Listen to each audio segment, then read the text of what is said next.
This is our fourth year of doing the podcast, and I feel like we've established by now that mental health awareness is something that we champion very closely on the program. It goes without saying that we all struggle with it in some capacity. I think that in the modern era, you're more likely to find someone who deals with mental health issues in some capacity, even if it's something as simple as stress over work, school, family, or other obligations. I also feel that for all the pain and suffering that poor mental health causes, it is still not covered and respected as much as it needs to be. While the cast and I are no experts, save a few guests we've had in the past perhaps, I believe we have an important duty to use our platform to speak on the issues and matters important to us. With that being said, there are elements of the program not suitable for all viewers and listeners. As usual, there will be strong language, sensitive topics, personal opinions, and satirical elements. More importantly, this episode includes discussion of mental health crises, suicidal thoughts, childhood trauma, abuse, and family conflict. Viewer discretion is advised. If you or someone you know is suffering through a mental health crisis, there are resources out there, and you are encouraged to seek them out. If you are living in the United States or Canada, call or text 988. There's always someone out there who can help you. Thank you for watching. Thank you for listening. Please enjoy the program.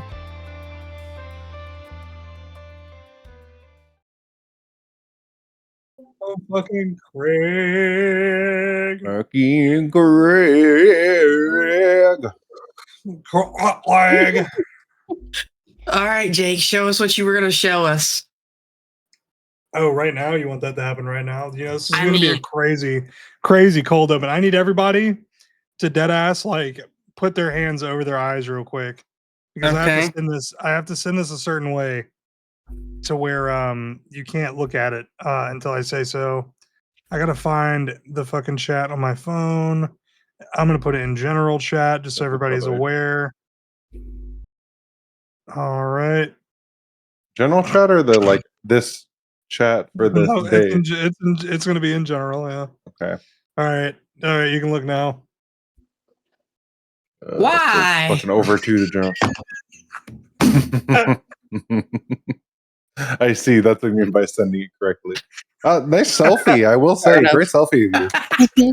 It is a really good selfie. Like, honestly, impressive. Congratulations. For real. So big, I had to put it into 3 different.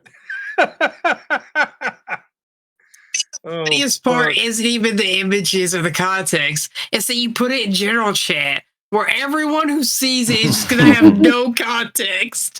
Yeah. Dude, it's like I'm using it. Do you remember back in the day of like chain messages and shit like that where people would like constantly send each other SMS or emails and shit? I'm doing that with this. I'm literally there's not a Discord I'm in where I haven't pulled this bit at least once so far. That sounds about right. You must be the most popular friend in all of your circles. Dude, I jumped into a Tarkov Discord the other day. I was like, guys, I got some shit I got to show you real quick. And they're like, all right, man. They were in the middle of a raid. One of them was like, all right, I'll look at it. And he's like, all right, I'm safe. Y'all watch me for a second. And then he just goes silent. And he goes, he just starts laughing really, really, really fucking hard. And I just left. And they were like, what the fuck was that? And I was like, oh, if only you knew, princess. If only you knew.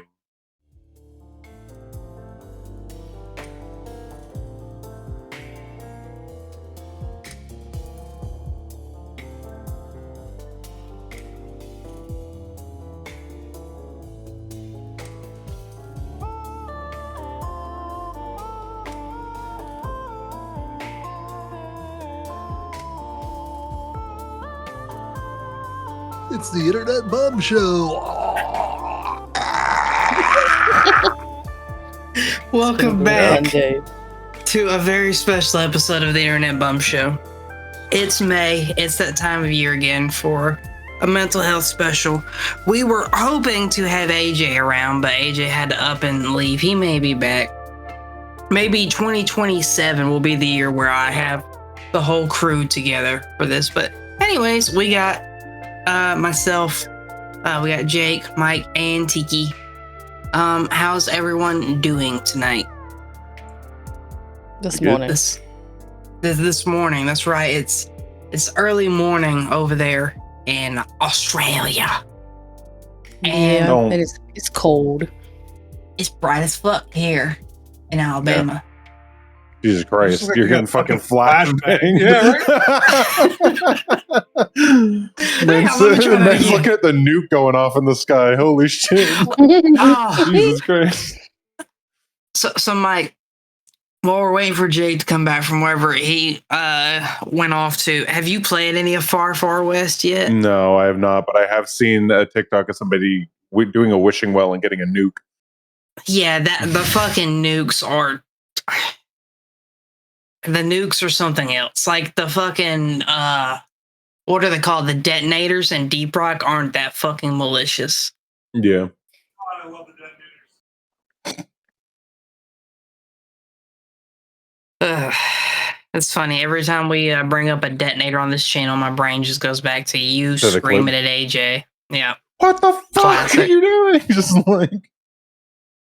just fucking sends off the fucking thing into ice. I mean, in the grand scheme of things, because of the fact that Reaper had to leave like 10 minutes later, it was probably better that it ended that way, just because of how much time it would have taken to dig all that gold out. But yeah, I agreed. Still classic AJ and Mike lore moment. Oh, he's digging into me. The digging in your butt? Start digging in your butt, twin. Start digging in your butt, twin. All right. Council does not know what to say. Cool. Yeah, I mean, I asked how people were doing, and then we started just talking about video games and digging in butts. Yeah, that's about right. Normal. Flashbanging myself. Mm-hmm. Sounds normal. Yeah. All right. Shall we just jump straight into the questionnaire then? Mm-hmm. Where? Because I've got 10 different questions here. It won't take as long as normal since there's only 3 people, I guess 4 if I have an answer, to answer each one. And they vary on topic intensity. I didn't have them pre-approved like last year, so if you don't feel comfortable answering, just veto. Mm-hmm.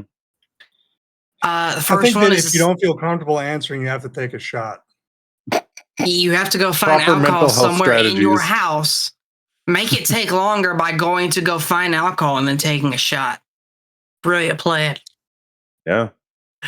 So the first question is one that I ask every year. It's more or less the same wording. What is your opinion of how mental health is analyzed and covered in today's climate? Next question. First veto comes from the guy that said Is to that get lube? Was that lube? Is that what that was? It's vodka. Oh, There you go. okay, Lube for See? the Just mind. in Lube case. for the mind. There you Goes go. upstairs. Social lubricant is what they call alcohol. So there you go. Mm-hmm. It was I in don't my know who the handbag, fuck but all- I took it out yesterday, apparently. You said it was in your Fuck yeah. handbag. You just been walking around with vodka with you? I've Why been not? camping. Yeah, why not? That's fair. You did say you had been camping. But, I mean, it's Okay. 8:30 in the morning. I don't know if I should drink that. Who cares? I mean, if you do and there are consequences, it's obviously Jake's fault. Yeah, Yeah. definitely. Mm-hmm. Mm-hmm. Peer Or pressure. Thorn's fault. All right. Views on the current climate of mental health.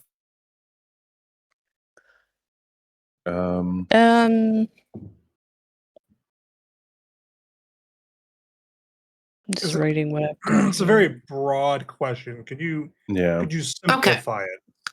Well, how do you feel like the world views it and how it's covered in things like media and the news? I feel like it's I guess over-politicized. I think I think politics kind of ruin everything, and especially ruined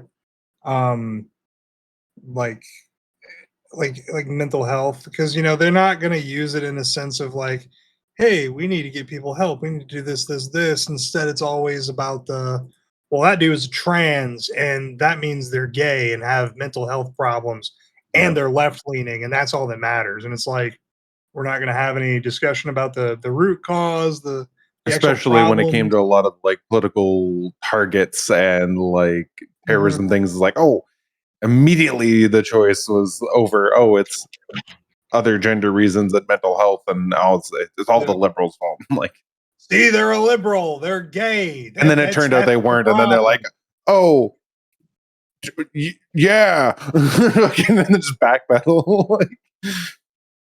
To me, the most ironic thing about that is that one of the most famous trans people of all time is so right leaning. Like, got dogged. Caitlyn Jenner got dogged on by Donald Trump and still like platformed for Donald Trump and helped get him elected. Yeah, I remember that. That's like if Jake kicked me in the ribs, and to thank him for it, I just decided to cut his grass. Yep. As you should. I mean, I think that it's gotten better over the years.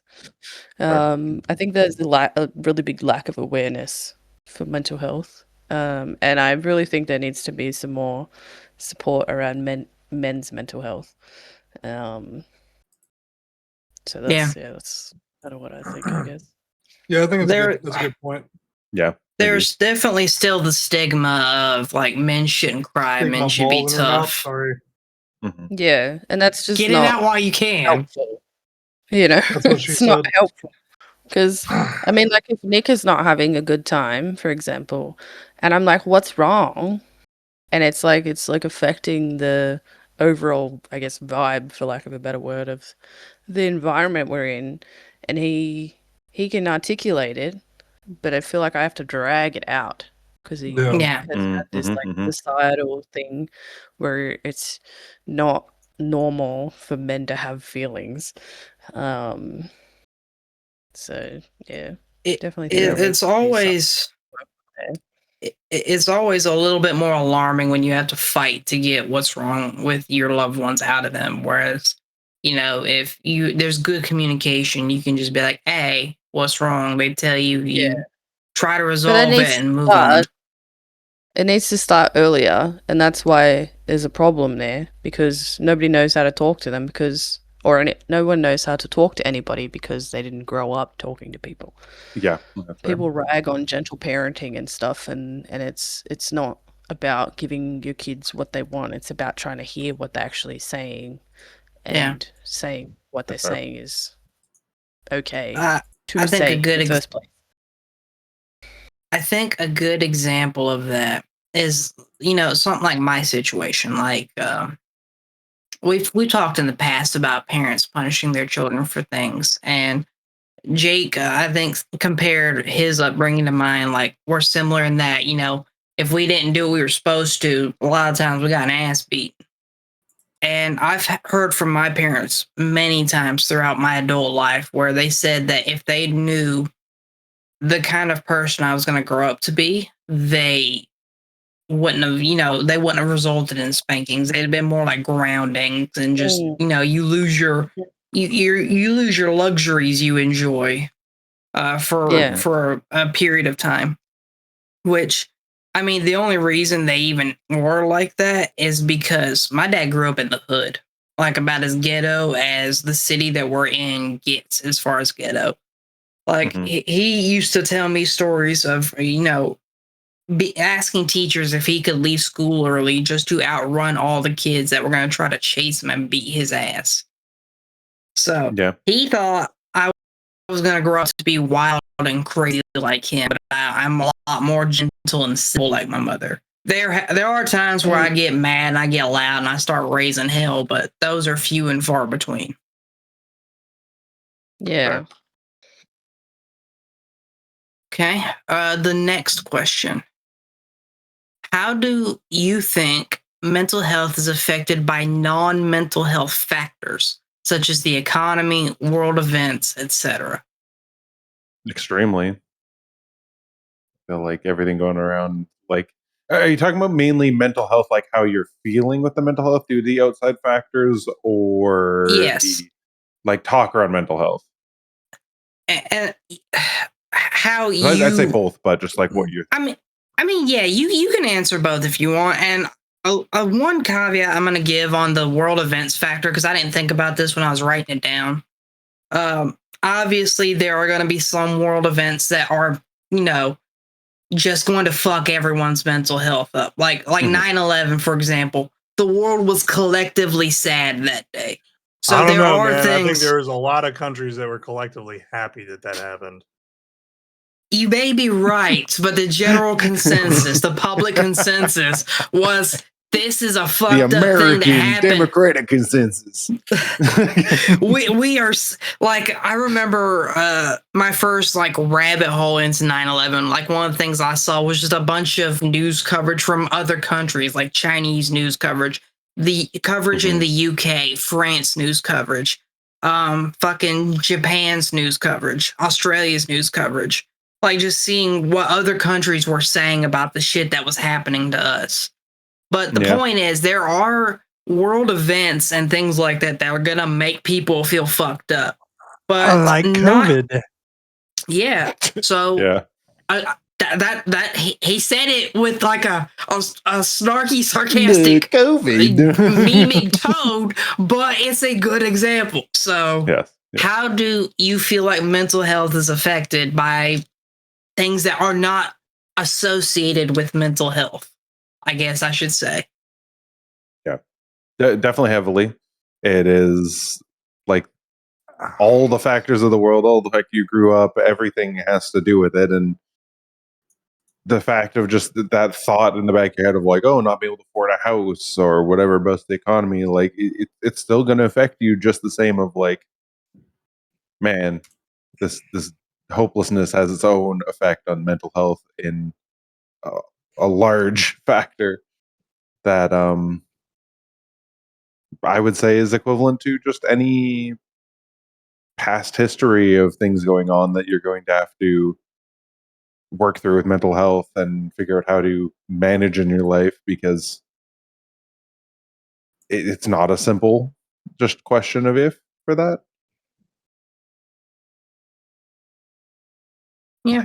Like knowing with what happened with Megan, talking about that of like not being as comfortable driving after like a traffic accident. There's like a lot of work to that, but there's also in the same way to deal with this like family history and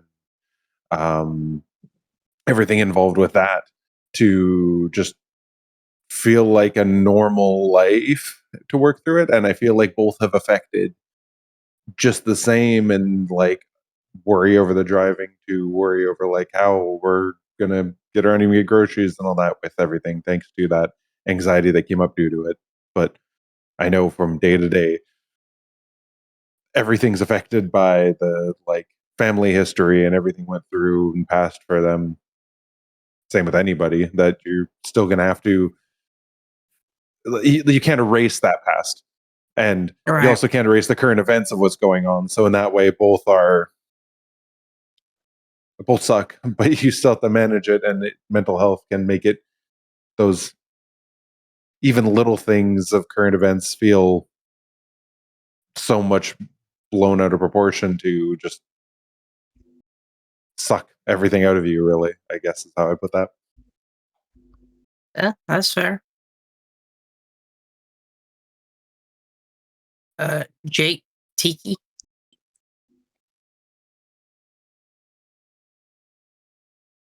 Well, I was thinking more like how much we're exposed to. Yeah. Kind of. There's so much negative things that it's so easy to access it. And it's like, what if we didn't know all of these things that are happening? And I suppose that can have an effect, being exposed to so much negative stuff all the time. You know, like I've deleted fucking news apps off my phone because I was sick of looking at them. They just made me feel like shit for no reason. Yeah.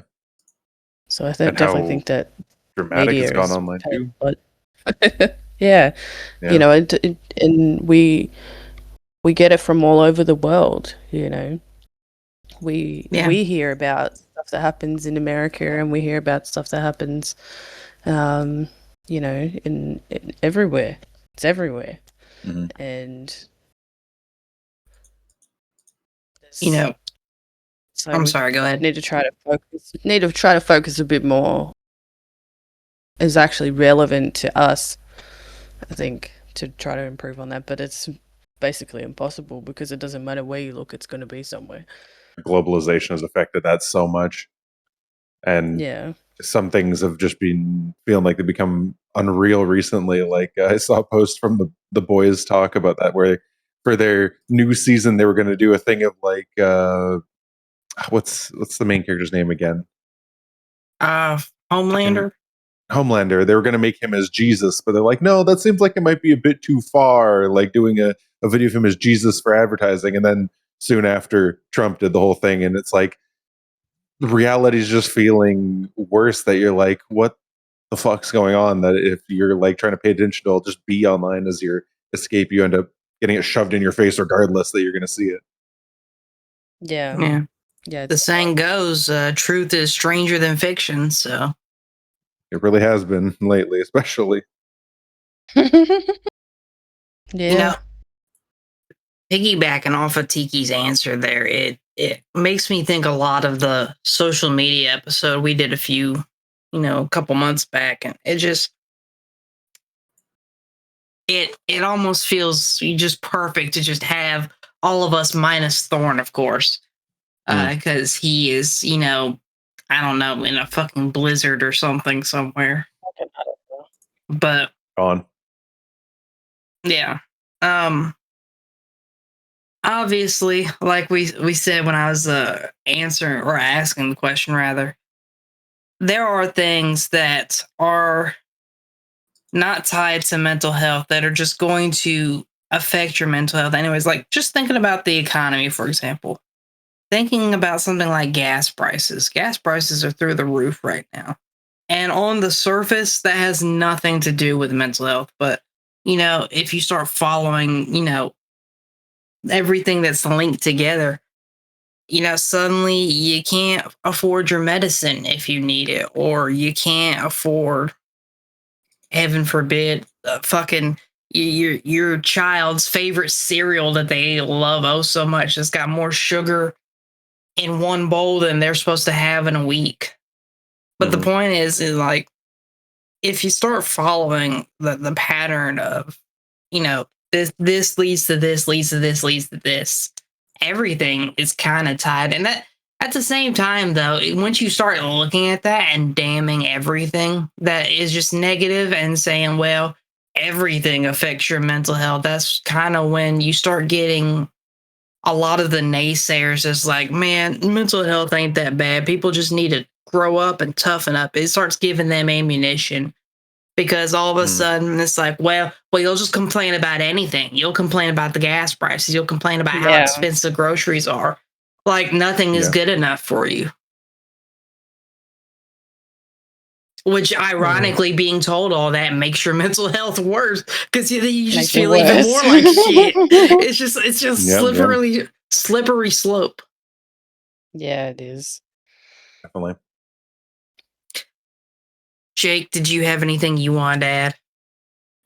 I mean, it's kind of hard for me because I have somehow managed to unlock the secret of modern life and not let news and like just general stupidity on the internet affect me. And I think that kind of stems from like, because the news source, like I had as a job when I was doing like geopolitics and shit, I had to look at that all the time, especially during the Syria conflict when it first kicked off, like super heavy back in like 2015, 16. And I had to watch videos of kids getting fucking like hit with sarin gas and all this other shit, and basically like dying on film. Yeah. And so like obviously that fucked me up a lot back then. But then as I got older and like it just became the new norm for me, you kind of become like desensitized to it to an extent. Yeah. Which is good. As long as it's like a healthy desensitization where it's not affecting, your ability and capacity to be like a normal functioning human being and able to like connect emotionally and feel empathy. just exactly. Like I'm still empathetic towards people. Thank fuck, because that would be really weird if I wasn't. Because then you have these goobers online, like was it the Fresh and Fit guys, the Myron dude who's like, depression's not real. It's not real. I've never been depressed. So, and it's like, dude, shut the fuck up, Yeah. brother. Shut up, dude. Honestly. Like, actually, shut the fuck up, man. You're contributing nothing here. Like fucking. Yeah, it's like, dude, yeah, wow. Well, hey, great. Guess what? Science says it does. So shut the fuck up. It's like you don't believe in science. You think that your fucking what's it called, man? The Quran is more accurate interpretation of what's actually going on than modern day science that's showing that there is a lack of shit in your brain to keep you operating at a quote unquote normal capacity. Yeah. Yeah, it's just so it's kind of hard for me to speak on that one because I just don't. It's not the same for me. You know what I mean? Like I can see it affects people. Like what Tiki was talking about, like with the news, she had to get rid of her apps. Like there was a point where I had no fucking media apps on my phone because it was just overwhelming during that time where I was like, dude, I'm already doing this for a job. I don't need to see every fucking person on my phone talking about what they would do with politics, even though they don't even have a fucking a college education, let alone graduate worth of fucking high school. It's weird, man. It's weird. The internet has given, and this kind of goes back to our social media tangent. The internet has given stupid people a platform to be heard and seen on a level that has never been heard or seen before. Yeah, absolutely. And that's kind of like what made me have to step back from it back then, was seeing these fucking retards, for a lack of a better word, be retarded and never have been exposed to that kind of stupidity before. Yeah. Yeah. I agree. Thanks. Welcome back, AJ. Are you here to stay this time? Yeah, I'm here. Just had a incident where I don't know. 1 minute everything's fine. Next minute she got real dizzy. Next minute she had to lay down. So I'm like, what? So you may have to hop up again in the foreseeable future. No, I was like, don't move, don't do shit, watch TV, chill. Everything's fine. Yeah. Fair. So everything's fine. Well, now that AJ is here, since we're only 2 questions in, let's rewind real quick and give him an opportunity to answer the first couple. AJ, the first question is, what is your opinion on how mental health is analyzed and covered in today's climate?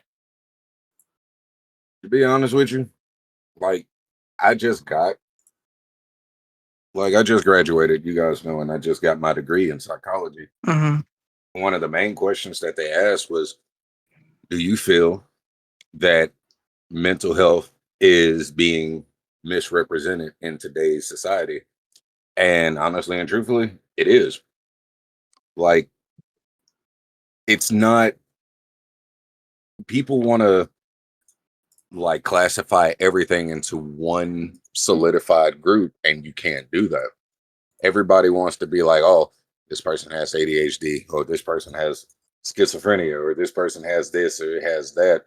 When it goes deeper into it, like you can classify somebody with something all day long, but until you get to the actual depth of it, like, okay, what is causing this? Why is this person triggered by this thing? There are people that get triggered by certain situations unknowingly because some shit happened back in their past. And please do not throw out, oh, people were born this way and they were no. That's like saying that somebody's born racist. That's bullshit. Somebody's taught racism. You can't say that, and you can't actually put that into a perspective. So as far as the mental health scene goes, with that in mind, there was some shit that happened that caused this person to be this way. Like, you have the natural side of things. Oh, their family members did something to them, or they were picked on in school, which is why they have this severe level of depression, or they did something in their home and their parents were abusive, which goes to why they're so timid and they're so silent and all of that stuff, and they're afraid to make a mistake. Mental health in today's society is definitely misrepresented. It's not talked about enough. It's not expounded on enough. And there's absolutely no way that somebody can tell me, oh, this person is getting the best help possible. This person is going to this doctor and giving the best help possible. I've been in a therapist's office. That's one of the reasons why I actually want to be like a therapist or a psychiatrist or something like that, because being front row center to somebody asking me questions talking about, oh, well, this is going on. Maybe I can prescribe this pill for you and it'll mellow everything out. That's bullshit. When I've had folks come and talk to me like I was their doctor, like I was a straight up doctor. Mm. They were just like, well, this was going on. I said, okay, well, let's talk about it. You want something to drink? You want to smoke? What do you want to do? And it's just like, the moment I say it's just you and me, let it out, they start talking. And instead of me giving a rudimentary answer, oh, well, this is a trait of this and this is a trait of that, it's more along the lines of, damn, I felt that too. It's not what the doctors are saying. And immediately we start making more ground and everything like that. So the mainstream, let's say, I'm not, fuck it. Big pharma, they ain't doing shit for nobody. The mainstream media, not doing shit for nobody. It's the folks that are outside of the office that are actually making a fucking difference. And I'm happy to say that I'm becoming more of that person. It's what I want to be. Because, hell, let's be honest. You got folks like, people are religious. You got people that are spiritual, and they're like, okay, well, we're gonna try Christianity. We're gonna try Reiki, be like Islam. We're gonna do the Quran shit. Folks will go on that tangent quicker than they will to a doctor. All right, if people want to do that, let's be one of the folks that will follow suit, but steer clear from that and put ourselves in their situation. So when somebody's like, oh, well, my family was this way and they treated me this way, I'm like, well, if I was in your shoes and they treated me this way, everything that you feeling, I would definitely feel it, for the simple fact I'm this type of person. It's like, okay, so what would you do in this situation? Okay, what I would do in this situation, I would literally, I face my fears nonstop. Every fucking day, I face my fears. I put shit right in front of me. Every it's a superpower. It's like folks with ADHD, um, and I can't think of the other term for it, but it's like they put themselves through every worst scenario known to man. So they feel what's going on. And in the process of them feeling what's going on, they recognize their pain. They know what that trigger is. They know how to overcome it, instead of putting a cap on it or telling somebody to take a fucking pill or go to this doctor and just spend money and stuff like that, which is one of the reasons why I won't go to a therapist anymore, or one of the reasons why I won't go see specific doctors anymore, because all they want is money. And the longer they can have somebody under their thumb, the more they can bleed them dry, until ultimately that person doesn't get help and they end up going off of the deep end and then trying to tell folks, well, I tried to solve it and he was just a this case scenario and that case. And no, it's bullshit. Folks don't know the dark side of the mind like they claim that they do. Me being one of the ones that sits there in that shit nonstop, 2710. Like, I can get on camera, I can smile with y'all all day long, I can crack a joke, I can do this, I can do that. Robin Williams did the same thing. He was suffering from depression. Fuck. there was another actress. She was suffering from depression. So many people are dealing with depression, and depression is a difficult fucking demon to stop, to get past. Folks are like, oh, I feel lonely. Nobody else is going through it with me. Hey, I'm sitting at a table right now with a gun in my mouth, ready to end everything right now. We can talk about it because it's mental health. I'm sitting at a table with a gun in my mouth. I hear somebody crying. I'll put that gun down, walk up to them and say, hey, it's not that bad. Shit could be a hell of a lot worse. So mental health in today's society is completely misinterpreted. You got folks out there claiming that they're this, they're that, and all of that stuff. And I'm just like, I'm not knocking all of that stuff, but if you're doing this for people to see you and you're joking around and stuff like that, you get the wrong person in there and they see that you acting this way, they're going to automatically assume that this is cool, this is fun. Like all these skits on YouTube and shit, or on Snapchat, on TikTok, which is the main fucking one, where you treating somebody like shit. You don't know what that person is going through that you're treating like that. Hell, they might fuck around and kill you. Like, let's just be real. Let's be honest about it. So I honestly, I strongly feel deep down that mental health in today's society is definitely not getting enough recognition, and it will never get enough recognition as long as we have certain people in office, in stances, in clinical studies and all of that stuff. Like what we were just talking about, you guys were saying that we're giving people platforms, like we're giving stupid people platforms and shit like that. Yeah. Some of the smartest people in the world are dumb as hell. Like, even in a theater class, the one person that knows the most about anything in a castle is not the leader. It's not the king or the queen, nor the advisors, nor none of that. It's the fucking court jester. The court jester knows a hell of a lot more than anybody else does. And you can look throughout all sorts of art depicting the one person that knows everything, and that is the one person that jokes about it. He knows it all. So when we talk about it, that's where I'm coming from. I laugh and I joke with y'all a whole bunch, but on the dark side of the moon, I promise you, it is lonely as hell. It's rough. So that's my stance on it. Yeah. I don't know how deeply that feeling is myself. Like, I know what Megan's told me and how they felt, and like this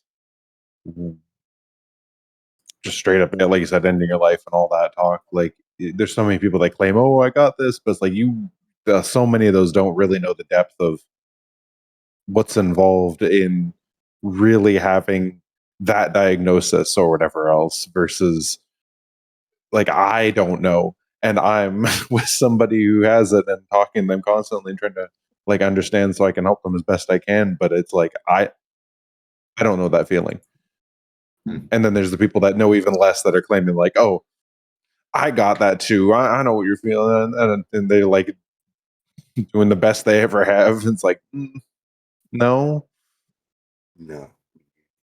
People joke, and what me personally, because I can't speak for nobody else, and I can honestly say I don't want to speak for anybody else, but for the folks that don't have anybody speaking for them, I would much rather be a voice for them. There are folks that take humor. Humor is their outlet.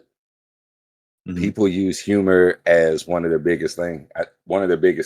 I just watched something today. It said people with actual ADHD will use humor, and they use it in the worst possible times. They use it in the best possible times because it prevents them from overstimulating themselves. That's what I do. If you see me at a funeral, I promise you, I'm not crying. I'm over there. I'm laughing, and people think that I'm actually fucking insane or I'm crazy. I can't process things in in a normal stance. I don't like stress. So if I'm in a stressful situation, I start joking. And it's crazy. And and folks will leave me alone. Meanwhile, I get out in public, I joke with everybody, and I laugh and all of that stuff. On the inside, I'm shaking like a motherfucker. Like until I get back home, I shut my door, I turn all my lights out, I put on an ASMR video, and I call it a night because I need to de-stress. I need to desensitize myself. Yeah. So, like, you got folks with PTSD. They'll sit and they'll drink until they start opening up about everything. And then what do you do in that situation? You sit there and you talk with them. Some people just need somebody to talk to. Hell, because the therapists get paid to talk to you. And I'm like, oh, well, time's up. We'll have to finish this next time. And then they go back, bottling everything up, and they doing all of this shit. I sat with a buddy of mine. I shit you not, for damn near 8 hours. We sat and we drank the entire fucking time. And he was like, you are 1,000 times better than any therapist that I spoke to. I'm just like, well, you need to get the shit out your mind and off your chest because I don't want to see you on a 6 o'clock news for fucking somebody up. It's Fair. a legit thing. So take it from me, somebody that is trying to help folks while being in the trenches with the same people. It's rough. It's fucking rough. And I actually get mad when I see these TikTok videos of these rich people talking about, oh, I got ADHD or I'm autistic or I got this and I got that. Let me go get in my $2.5 billion house and drive my $500,000 car and go wreck it just to prove a fucking point. That's the dumbest shit in the world. Yeah. You got folks that can't even afford a doctor. Like driving a car that they're about to lose, or in a house they're about to lose, or somebody that lost 3 family members in the span of weeks. People just don't know, man. And it just fucking sucks. I'm sorry I went off on this tangent, but it just fucking fair. sucks, man. You can only get AJ in about 5 episodes a year, but damn, does he love to talk when you do. I've always said you're a good storyteller, AJ, and you kind of prove my point every time. Well, nope. Lemonade around the corner fudge is made. The other question is, how do you think mental health is affected by non-mental health factors such as the economy, world events, etc.? Things that are typically not associated with mental health. The only thing I can say about that is if it's not anyone's issue, there are, fuck it, the president, fucking Congress, the news, goddamn the shit that's overseas. They want to make it your news because the world revolves around 2 fucking things. If it's not money, it's fear. If you control people by fear mongering, you can make them do whatever the fuck you want to. Which is why I tell folks, stop watching the fucking news. Or stop listening to these radio stations that tell you all the time that, oh, this is happening and that's happening. It's cool if you see somebody on YouTube going, all right, guys, I'm not here to freak you out, but I'm here to tell you this. You guys need to prepare. There is bullshit coming, but don't panic. Don't be cool. Like, just be cool. And 9 times out of 10, the news that's going on, they love to fudge their numbers is what they like to call it. Like they fudge their numbers. They make everything worse than what it could possibly be. They show you half of a truth and tell you 90% of a lie. And it just puts everybody in a panic. Like, point in case, what the fuck happens down here every time it gets cold or we have snow coming? Go get your milk and bread. What the fuck are you gonna do with that? All the things that will go bad too as well every time. Go get your milk and bread. Make sure you get your milk and bread. I'm literally driving to work on an icy. Yeah, they make everybody panic. I'm driving to work. My house is there. If it snows and it gets icy, the sun doesn't touch shit. So it's basically a sheet of ice on a hill. And it's just like, okay, Jake, you see my house. You know where my house is. The sun shows up in one direction. It sits in the sun, like it sits at 12 and then it goes down. There is a particular part in all of my neighborhood that doesn't get touched by sun, and it turns into ice. I've driven that road. I've mastered that road. I will not take 53 for shit in the world because people freak the fuck out and they're thinking, I need to get to the store right now. They cause a fucking wreck when the insurance companies talk about if you don't need to drive, don't fucking drive. Don't do it.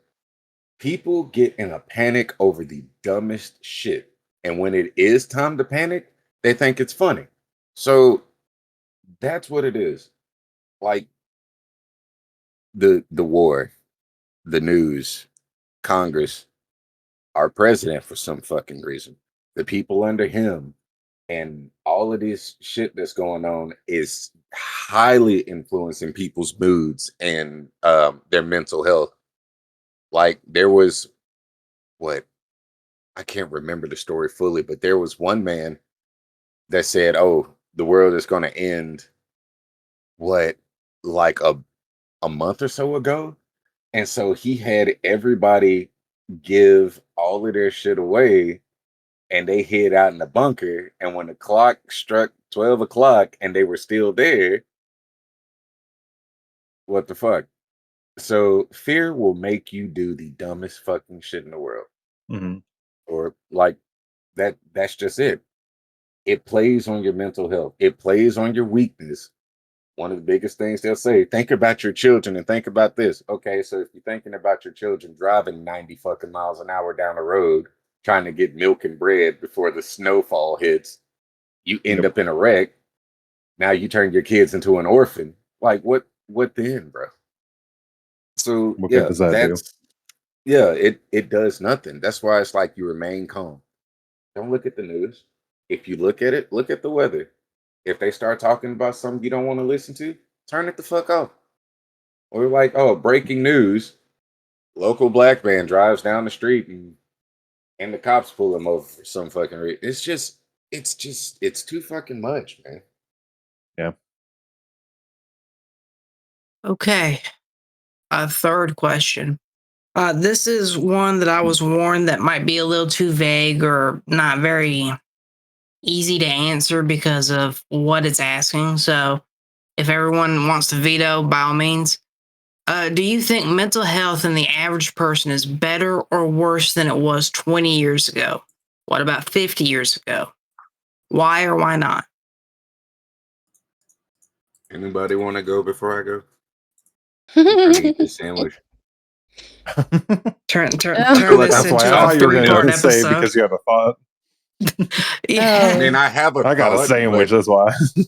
I got to say in this, but this Chipotle chicken ranch wrap from Subway not is like sponsored. calling my name. Eat Subway, bitches. It makes you better. All right, there it is, right there. Roll the ad. Ew. Roll the intro. All right, let's Shut up, AJ. Hey, okay. Damn. Okay. Editor, could you put a solid number 2, but put a giant Subway sandwich in the back and make sure it's one of the real big Subway sandwiches and have like cookies floating from the left side to the right side, and then put Rich Boy or put Schoolboy Q, Bet I Got Some Weed playing in the background. It's gonna instill thoughts of smoking and getting Subway. Thank you very much. Bro, I hate you because now I'm craving fucking Subway. You just said Subway so many fucking times, and I was like, dude, I am kind of hungry. And then I was like, bro, like a fucking chicken bacon ranch from Subway right now would slap. Yep. So fucking hard on flatbread. God damn, bro. Or like, let me get, dude. I'll even go to like not Jersey Mike's, Firehouse. Get a fucking Firehouse. Get one of those goddamn what the meatball subs, bro, with the garlic parmesan or whatever the fuck bread it is. I don't know what's going on your side of town at Subway, but I asked for a 6-inch sub, and they gave me a foot long for the price of a 6-inch. So, yeah, you probably want to go to Subway, buddy. You probably want to go to Subway. I'm serious, man. This is what, like day 3 of me actually eating again, because like for 3 or 4 days I haven't eaten at all. I just went like 24 hours just drinking water. So yeah. The fuck? Okay. So 20 years, 50 years, why or why not? Well, it's definitely more understood and spoken about now. Mhm. I think. It definitely, I think it would be difficult to give a lot of accurate information about this particular topic, because then it's still not completely understood or spoken about.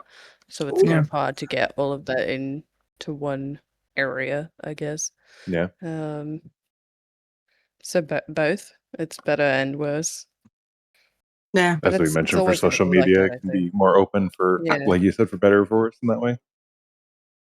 Yeah, but then, I mean, if you look at it, social media can also send it down the better way, because I know that, you know, there's people that I could never have ever spoken to that have helped me through things like Christian and Thorn and people like that, you know, like, and that's helped me to find better support when things aren't easy. So there's those that like, I guess, positive twist on social media, but you know, yeah. So I think better and worse, Christian. I would agree, just because I would say it was worse back then because it was less understood. Like my grandfather was placed in mental asylums, received like electric shock therapy and shit. Didn't never tell anyone about it. It wasn't until after he passed away that my family found out. Like his sister knew, and that was about it. So it was less understood, and people took more drastic and irrational actions to deal with people that, you know, were just, I guess, different, for lack of a more nuanced word. But it's also worse now because with things like the world being the way it is, people being the way they are, social media and the like it's crazy because so many people hide behind so many walls of masks, facades, and the like. But at the same time, I don't think humanity's ever shown its truer colors than, you know, a time like now. Like every time we see something on the news or on social media and we think, damn, are we really not better than this? No, a lot of the time we're not. And I know that's a lot of, you know, pessimism and despairism, but at the end of the day, Jake and I had a teacher in high school that one time I upset her. And this was like best teacher ever, favorite teacher, hands down. We've talked about her on the show, but her name was censored. But one time I upset her and I apologized. And she said, this time I'm going to accept your apology, but I don't believe in apologies. If you were sorry, you wouldn't have done it in the first place. Yeah. And then she called him a slur. She was the age then, and definitely is the age now, to befit someone who would have lived in a time period where calling people slurs was appropriate, but that was not who she was, thankfully. You're talking about Miss. Yes.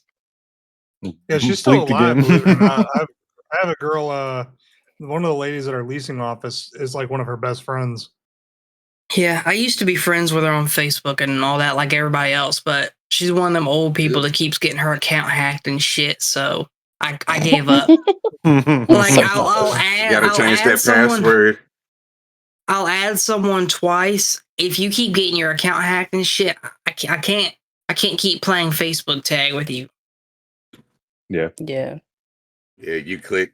They're like, hey, I wanted to send you this funny link, and you click on the link. There's like a worm that's behind your shit, just eating everything up. You also get this weird ass ad to to just Foot Locker or some shit. This is why Jay doesn't click on links from Facebook messages. I don't. No, I don't either. You know.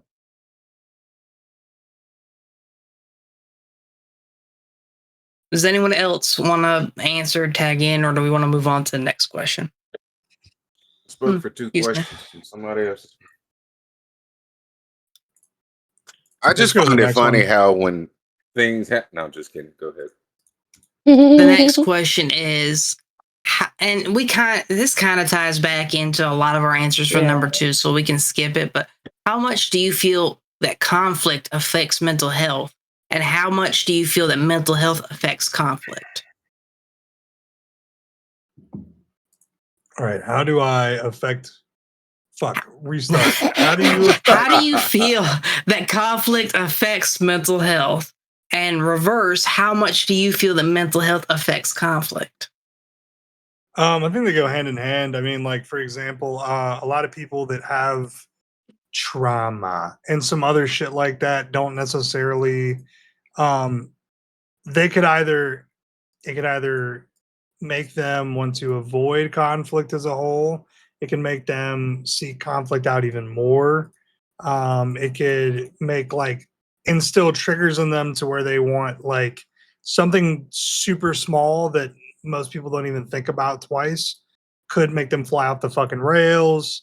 It kind of is like one can cause the other and the other can cause the other as well, or trigger out responses and shit. It's just kind of like a 50-50. Why is there no fucking clean spoon in here? I eat cereal once a goddamn month. Why is there no clean spoon? Damn. Is that how that is that you, or is that someone in your house? No, that was just the first thing I could think of. I was like, what is something that would be so absurd and so pointless to complain about? And I was like, spoon, clean spoon. Someone getting mad because there's no clean spoon to eat cereal with. Yeah. Accurate. It also kind of came to me because there was a day where I was going to eat some cereal and it was at work. So it was like one of them little mini to-go cups of cereal, and there were no plastic spoons. So I ate the cereal dry and just drank a bottle of milk. Shit was annoying. But I did not have that kind of reaction, mind you. Sure. Are you sure about that? I am 65% sure I did not have that reaction. I don't know if I believe you. I'll be honest. Sound like bullshit. I'll be honest. We're almost an hour in, and we're not even half done with these. So if y'all don't start answering, I'm just gonna assume you veto, and we're gonna move on to the next question. I had to look at these questions when you put them in the other thing. And a lot of them are similar.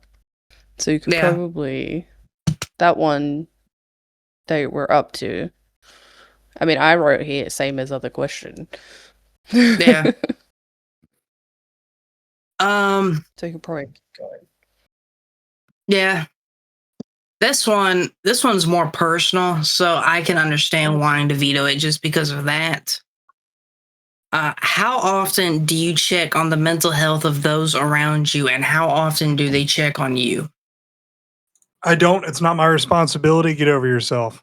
No, I'm just kidding. I don't know, man. It kind of you need some better friends, Christian. Jesus. No shit.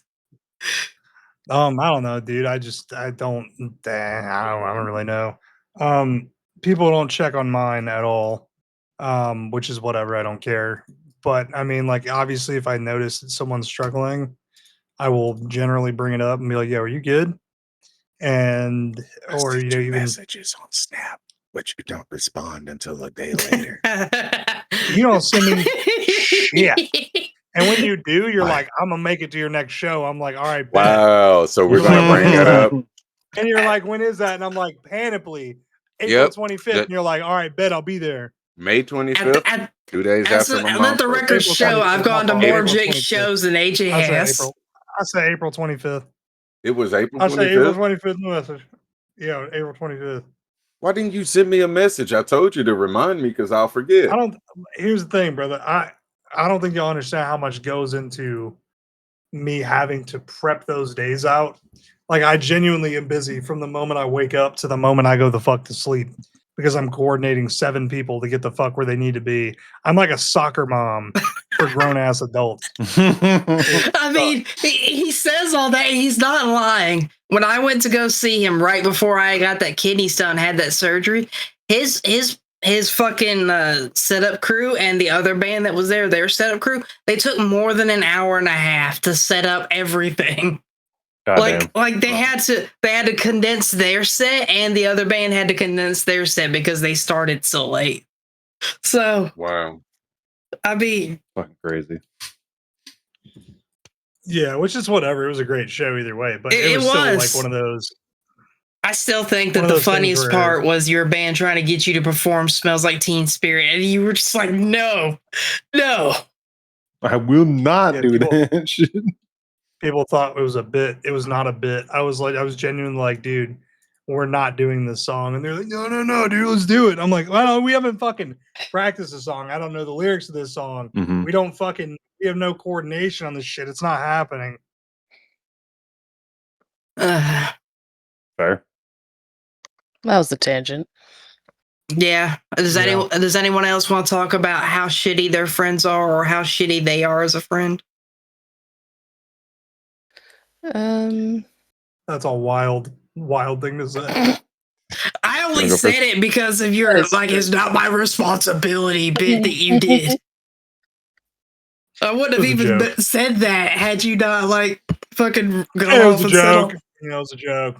So it's like really interesting the way that this part of the conversation is happening. So like, obviously I'm a girl, and you know, like when I have this conversation with other women, it goes a completely different way. You've all made a joke, and I think that it's really interesting the way that it's different for different genders, and that's what I was saying before. There needs to be more awareness around men's mental health because all of you made a joke, and that wouldn't happen if I was in a conversation with 4 other women. We'd be sitting down and talking about exactly what the question is. I'm not ragging on anyone, don't misunderstand. You know, because you know, like I said to you, Christian, I went through and I wrote down something for all of these questions, and I said, you know, like I think the people who I'm directly in contact with, which is like, you know, you, Christian, your dad, Nick, and my medical team, you know, mostly talk when talking is needed, and everyone always knows that I'm always open to a conversation, and I think that my village checks on me enough.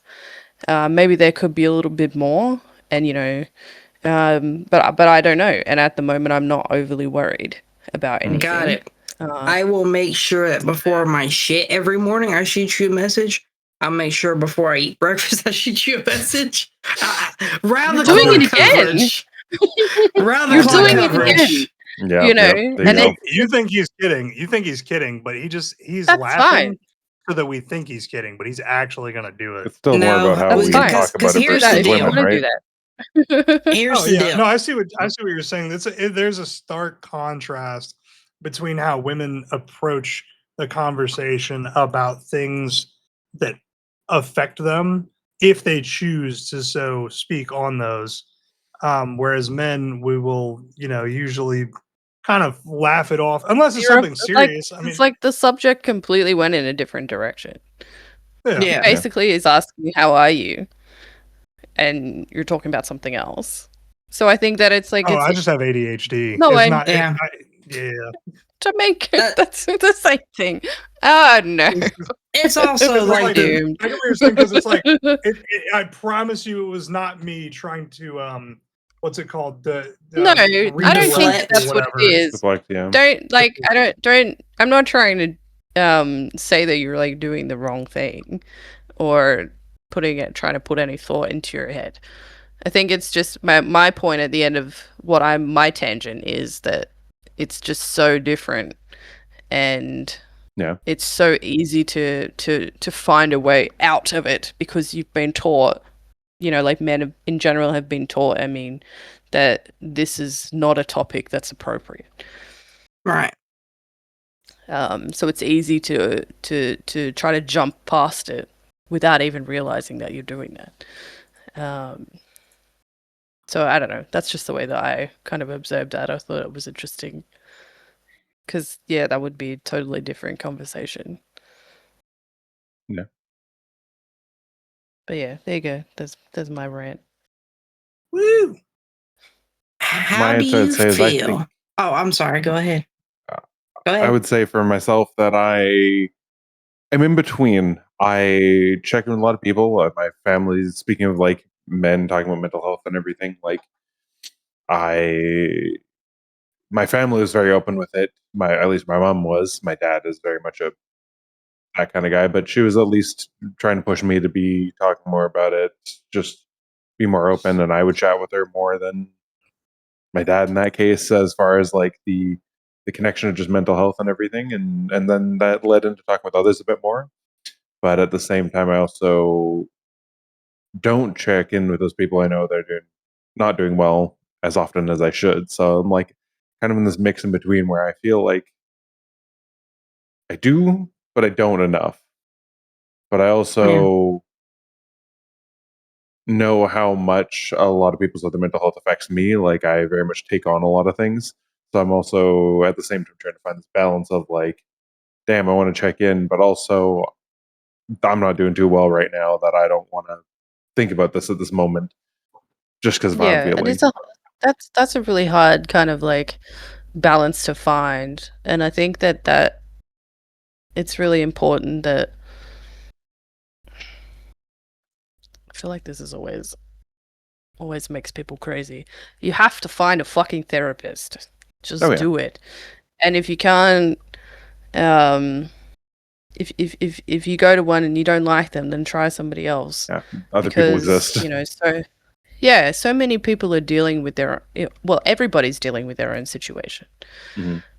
And if you can find somebody that can take some of that for you without feeling like you're burdening that person, takes that kind of like emotional relationship out of it. You know, it's really important. And I think that can help people who might be feeling similar to the way that you're feeling, Mike. Obviously don't be too truthful with your therapist though, because at the end of the day, they are a Fed and they will report you.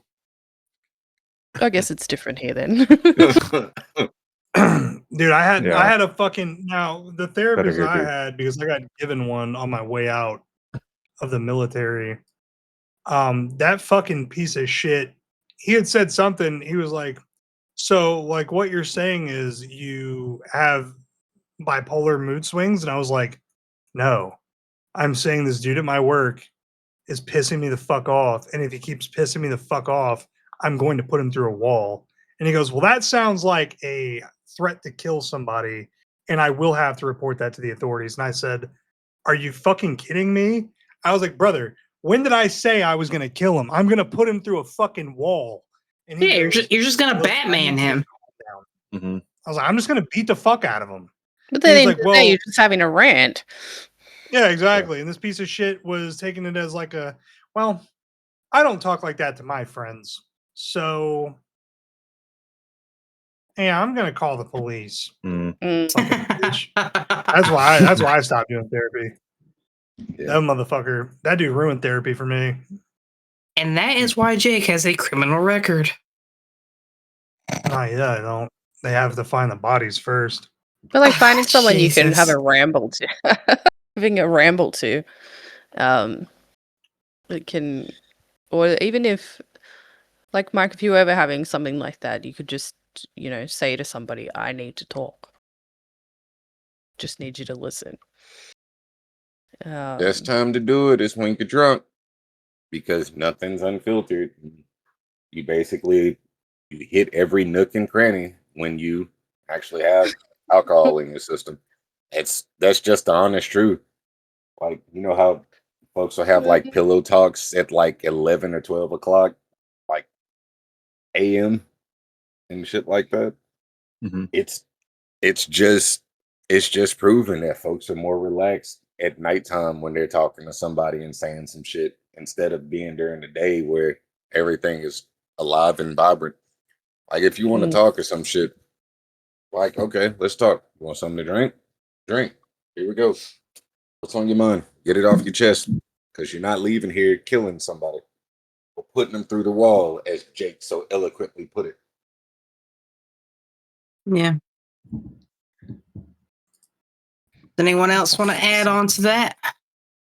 For the record, there is a list of people that I want to put through a wall, though, because they're fucking annoying. And I promise you, if I ever had the chance, I would do it. There was a list for me.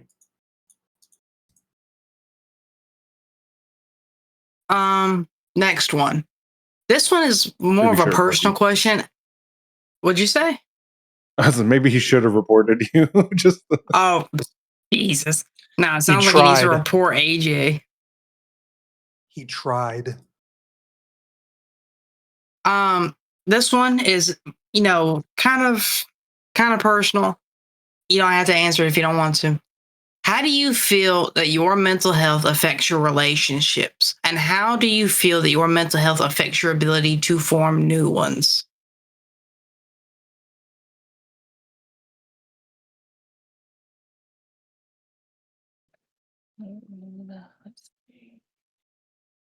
could you repeat it one more time? I'll repeat it and then I'll give my answer while y'all think about it.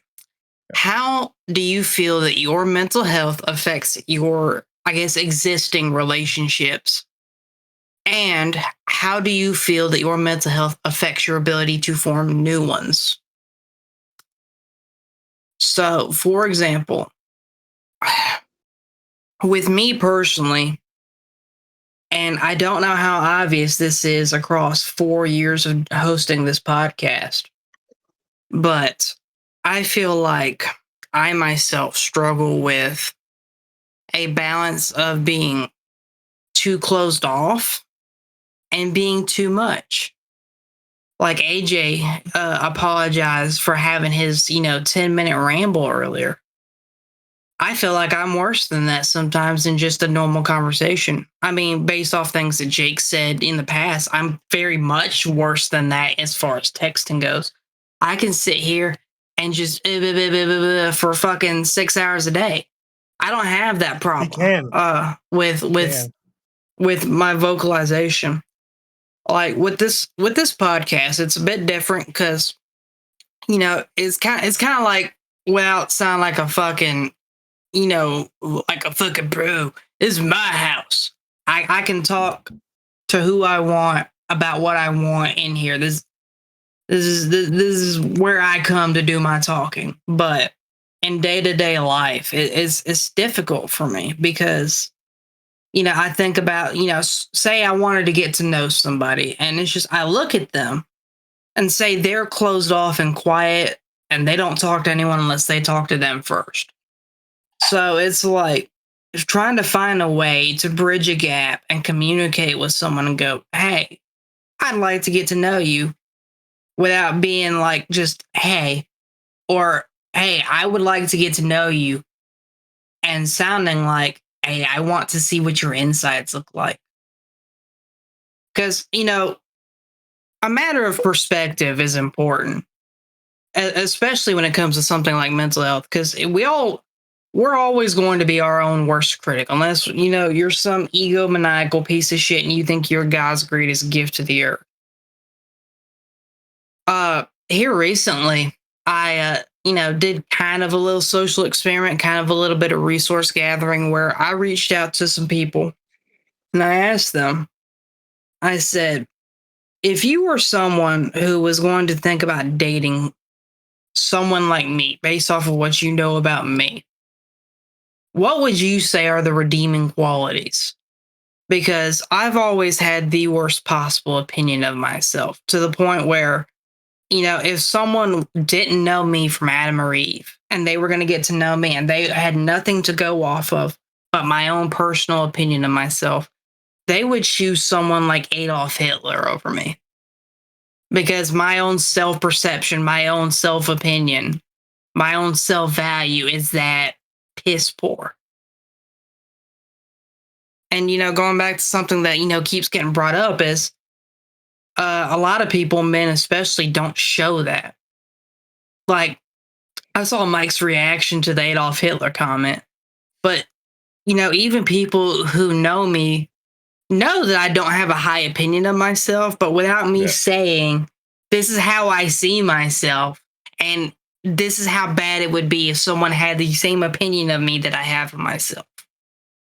So, it does affect the ability to, build new relationships, whether that's a friendship or something romantic or even something professional. Because, like with a job interview, for example, you don't go into a job interview, sit down, go, I think I'm a piece of shit and I'm lazy and I'm stupid and these are all the reasons you shouldn't hire me. Even if you feel that way, you got to go in there and be like, this is what I can do. This is the work I've done in my life. These are, the things I'm good at. And if you're feeling honest and brave, these are the things I'm not good at. I would probably struggle to do this, but I'd be willing to try and do it anyways. But it's like just thinking about trying to go, there's that person over there. I want to know this person. I want to see if I can be friends with this person.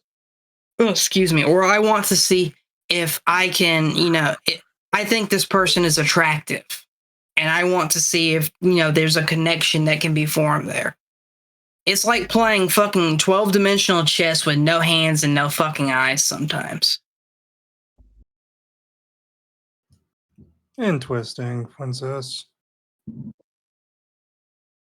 Yeah, it's hard. They have to be confident yourself regardless. Yeah. I think you've gotten better. As over the time that I've known you, I think that you've gotten better at existing. That also goes into the whole, like what I said earlier about, humanity showing its truest colors. Everyone wears a mask at any point in time in the day. Whether you're like I talk about, the absurdity of the things we talk about here and how I don't talk or act like that at work.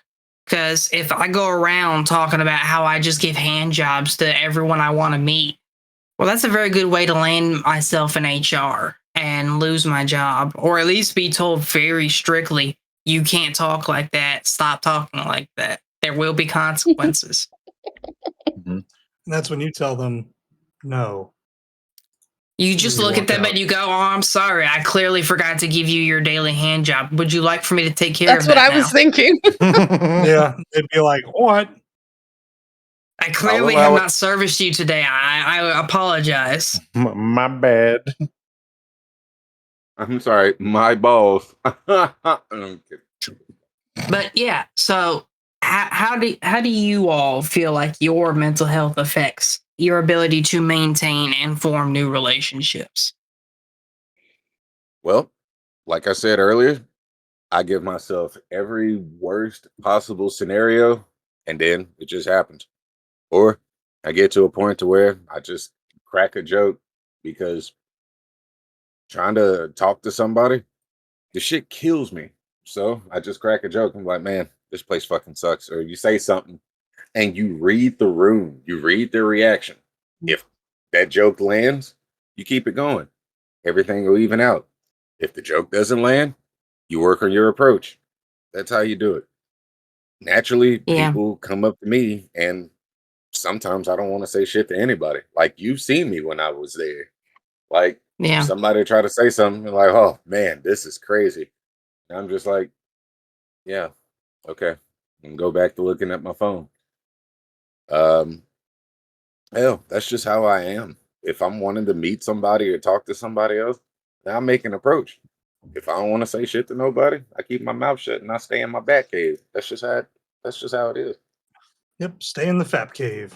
I just imagine AJ being the person that someone walks up to and says, man, this place sucks, and him just going, this is AJ just being on his phone, like, yeah, because you're fucking here. Go the fuck away. Yeah, I said that before, actually. That's crazy. So moments when your own advice to yourself doesn't work, just going like, oh, hey, and it's just like, can you fucking not? Mm-hmm. I shit you not. When I was there, I told people, I'm like, I'm not people friendly today. That's what I say. And they're like, okay, I got you. I'll leave you alone. Just be blunt. Be honest. And that's another thing that makes, forming new ones so uniquely difficult because, if you want to build any kind of bond at any level with someone, they've obviously got to see the real you at some point. But there are times where the real you can, be repulsive to that person. The real me is a sociopath, so I don't think they're going to see that. Case in point. Case in point. Dude. Is there anything else anyone wanted to add? We still got 3 more questions after that. Or no, 4, my mistake. And then we've got, something else. Well, I definitely think I'm better than I used to be with meeting new people. But I tend to, when I meet somebody, I will do all the yucky stuff at the beginning. So I'll be like, I'm a widow, my kids don't live with me, I'm chronically unwell, blah blah blah blah blah blah. And I'm like, if you can't deal with that now, I don't want to talk to you. Word. Because you're gonna have to deal with it. If you're gonna be friends with me, you're gonna hear shit that you did that isn't gonna make you happy. And so I'll just dump it all straight away. Because I've had significant obstacles with my own mental health, and it affects my relationships a lot. But yeah, like as I've gotten older, I definitely am getting better at handling it. So that makes sense. I guess that's See, my instinct right there, when you were talking about saying things that people don't want to hear, I was sitting here thinking, and the first thing that came to mind was a self-deprecating joke of, I record this every 2 weeks and then I have to edit it so I hear stuff that I don't want to hear all the time.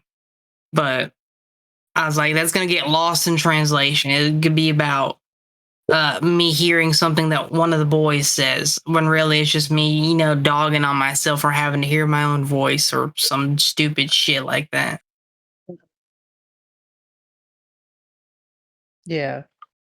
And, the whole, you have to, show the person you want to know who you are. Well, you can't show them that. I mean, if they've chosen to put up with you for fucking 6 months or whatever, maybe you can give them a taste of it then and be like, this is the real me. But no one wants to hear shit like that straight out of the gate. Unless they're the kind of person that, wants to sit there and make fun of you and, make you into the butt of their jokes. But at that point, that's not someone you need to be having in your life to begin with.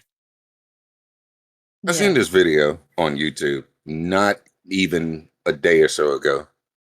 It was this old black guy, and he said something that actually made sense. He said, don't marry the person you have fun with. Marry the person that you can struggle with. Yeah.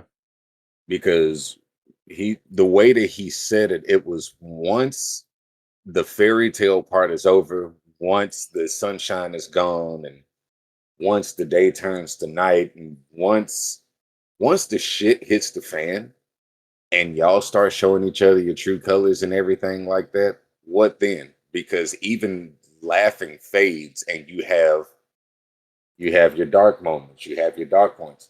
Don't marry somebody you can have fun with, because that person can have fun with somebody else and that'll be the end of it. You marry somebody that will literally be down in the trenches with you. It's like, even when y'all have moments where y'all like just dog shit cussing each other out, be like, fuck you, no, fuck you. Like, you stupid motherfucker. Like, y'all saying all of this weird shit, because despite popular belief, there are no marriages where people say stuff like that. Like, people just, correction, there are no marriages where there are people that say stuff like that that don't have a different agenda, if that makes sense. So if everything is good and gravy inside of a marriage, like non-stop, every fucking day, 2710, up each other's ass, hugging and kissing and no arguments and something's wrong. Because they always say if you love something, you'll fight for it. Damn it, you piss me off, but we gonna make it work. Shit, if you're tired of me, there's a whole nother room inside the house. So go sit and chill right there. Like that's just what it is. They say marry your best friend. It goes deeper than that.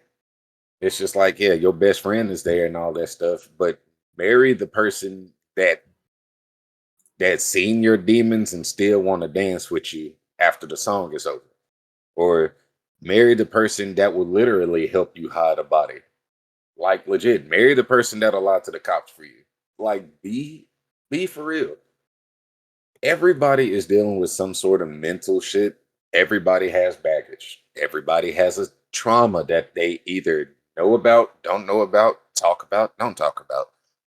Be with the motherfucker that you can literally sit down, y'all can play a game, y'all can both eat some shit.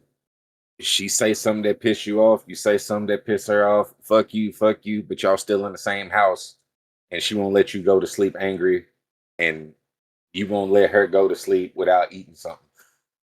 Marry somebody that you literally can see yourself conquering the world with. Not just somebody that, oh, let's go to a movie, or let's go out to dinner, or let's do this, or let's do that. Marry the person that you can say, fuck you. I love you. You piss me off, but fuck you.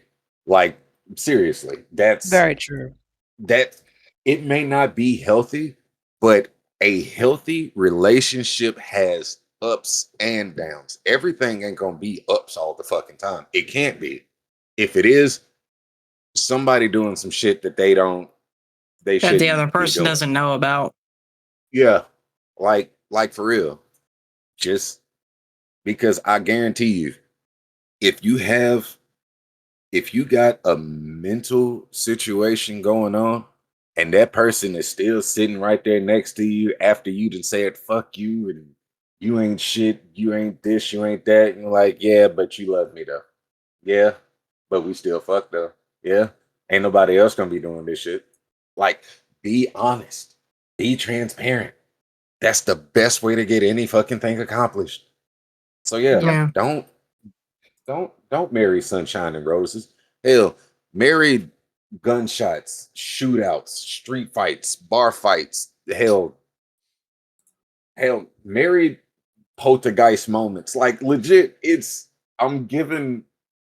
not verbatim, dude. It's not like a real thing.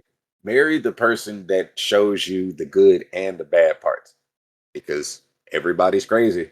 It's just depending on how much crazy you want to deal with for the rest of your life.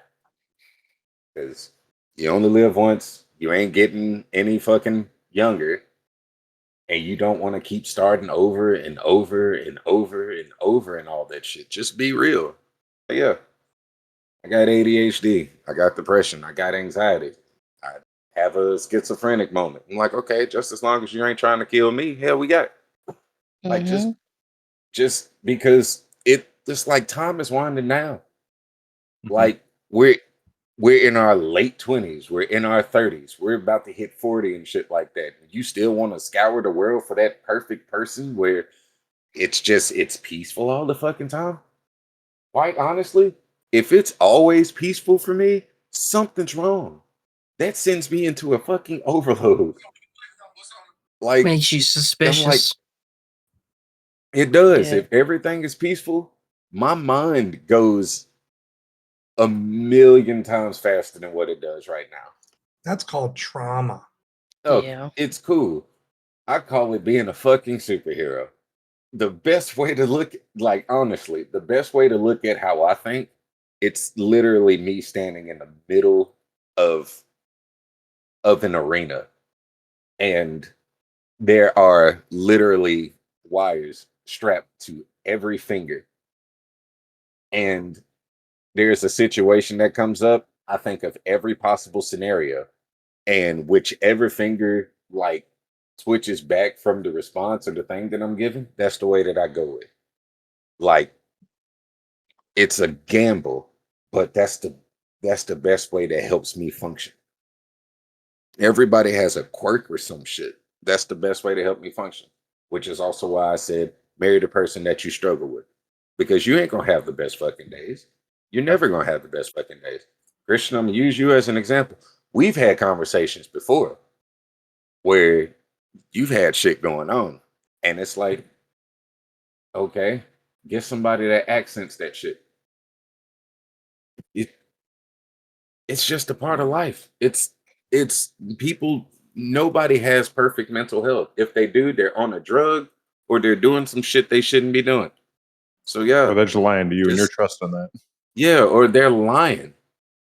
Like, you can spot a fucking sociopath from a mile away. Like, that's just real. So I can't. Because you are a sociopath, you bastard. I don't even know what that means.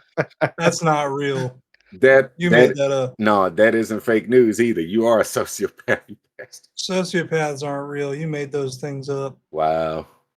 Okay. AJ speaking in them big words again. I'm sorry. I will take all of my words down to Dookie levels just for you. Thanks. All right, next question. We've all kind of answered this in some way. What is one thing about your own dealings with mental health that you wish people knew but probably don't? That I smoke weed too much. No, I'm kidding. It's a joke. It's a joke. I'm kidding. It's a joke. The government, this is a lie. Yeah. Like, I'm gonna keep mine Mr. simple. Negro, step outside.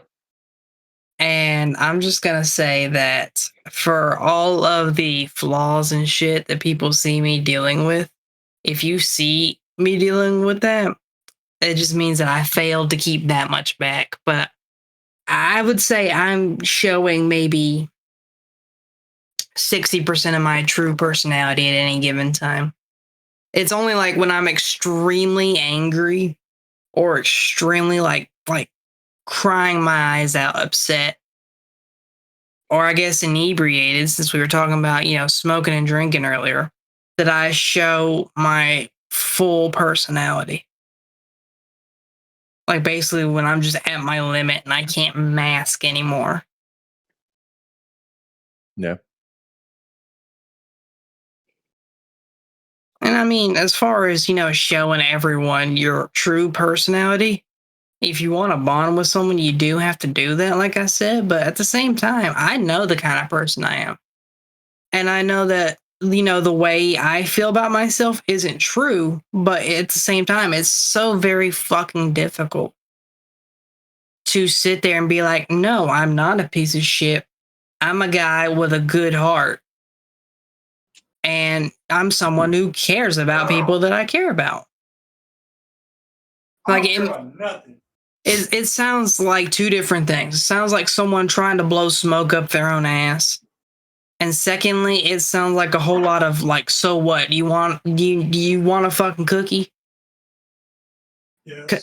Because it's like, with the whole, being a good person. We talk about being a good person all the time. AJ's given more than 40 minutes of ranting on what it means to be a good person across 55 episodes. I'm sorry. I won't talk no more. Good. Fuck but you. It's like, to me, all of the things that would make someone say Christian's a good person with a big heart, I look at those as that's just how a human being should be.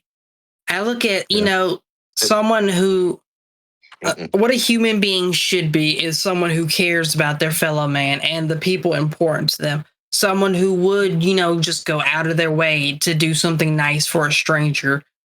As long as it's not like a major inconvenience, like hold a door open for somebody. Say, hi, good morning, how are you? If someone says thank you, like you said. If someone says thank you, and I'm like, no, thank you, have a nice day. I look at those things as just what a person should naturally do. So when someone's like praising another person for, doing that, I'm like, yeah, it's good to do those things, but at the same time, I don't feel like I deserve a whole bunch of fucking, as I said, smoke up my ass for doing to me, or what is to me a natural, or should be a natural occurring thing. Having smoke up your ass is a natural occurring thing. Yeah, AJ, that smoke you were talking about earlier, I'm gonna need that smoke enema. But it's not bad to hear those things. Gay. Like you would say them to me, Christian. I say them to you. I'm always trying to blow smoke up your ass, if you want to use that term. Yeah. And that's not because I'm trying to do anything. It's just because those are the things that I'm saying to you. Because those are the things that you want to make best witness. friends. Why would I not say those nice and things you? to you? Well, yeah. Well, I mean, I agree. The amount of times you told me to suck your dick. What? And you still haven't sucked my dick, motherfucker. Yeah, it sounds to me like you're the one that's being a bad friend, Christian. I know, you're forcing, right? bro. You're forcing, man. I just expose myself and validate all the negative things I've ever said about myself with one failure to suck Tiki's dick. So you do multiple suck times. dick Not just multiple times. Oh man, that's wow. We learned something about you today, man. Wow. I don't think anything was new there. I think we already knew this. Yeah. And this is an example where it's like I could take this and turn it into I could put a spin on it and use it as a funny example of, mine and my friend's sense of humor if I wanted to bridge a gap with someone. But strangers don't want to hear about me not failing to go to Australia and suck Tiki's dick. No one wants to hear about that. No, please enlighten us. Start talking. Yeah. Dude, I would go with you because I've never been to Australia. Bonus episode. Christian sucks dick. Hell yeah. I mean, if CMJ ever starts making money, I would not be opposed to being like, all right, we're going to go on a trip and film some vlogs like every other YouTuber that came before us and every YouTuber that will come after us. Christian today again here. I'm having to do this challenge. Let's see what the challenge is going to be. Really have to suck dick. All right, well. Just lift a fucking veil over a card.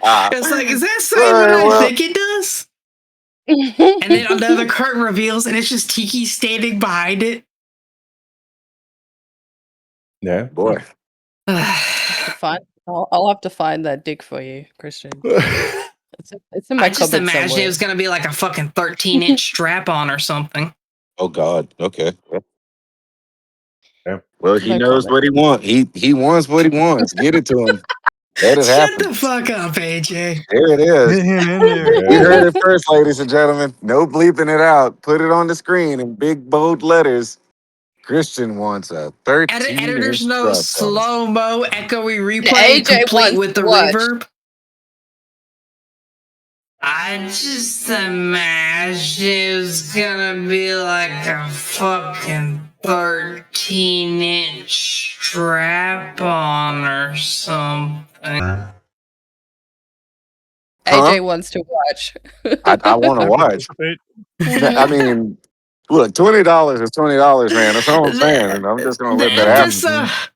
The episode title is The Internet Bum Show number 55, AJ's Watch Later.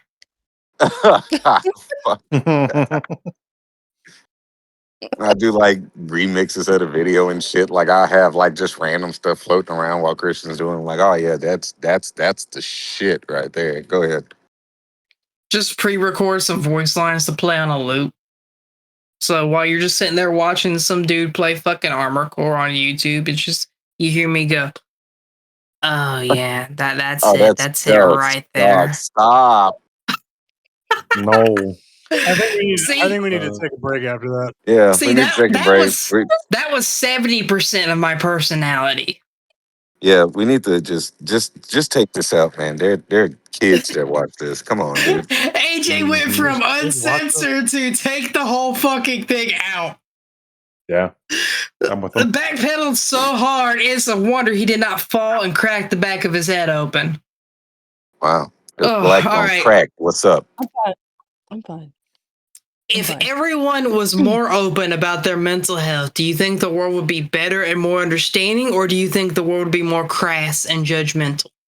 Honestly and truthfully, if everybody was wide open about their mental health and we seen what's going on, I believe that half of the fucking situations and everything that goes on in the world wouldn't be situations.